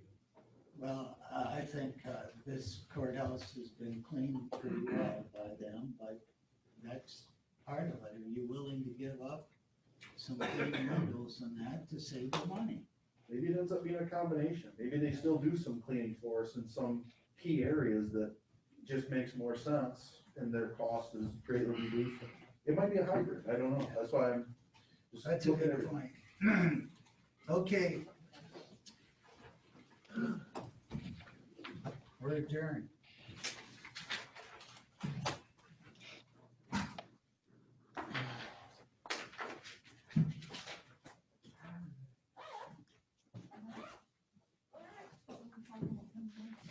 Hey, David, I'm putting your stuff in the drawer here in case you want it. Jeanette, Thank you very much, Mark.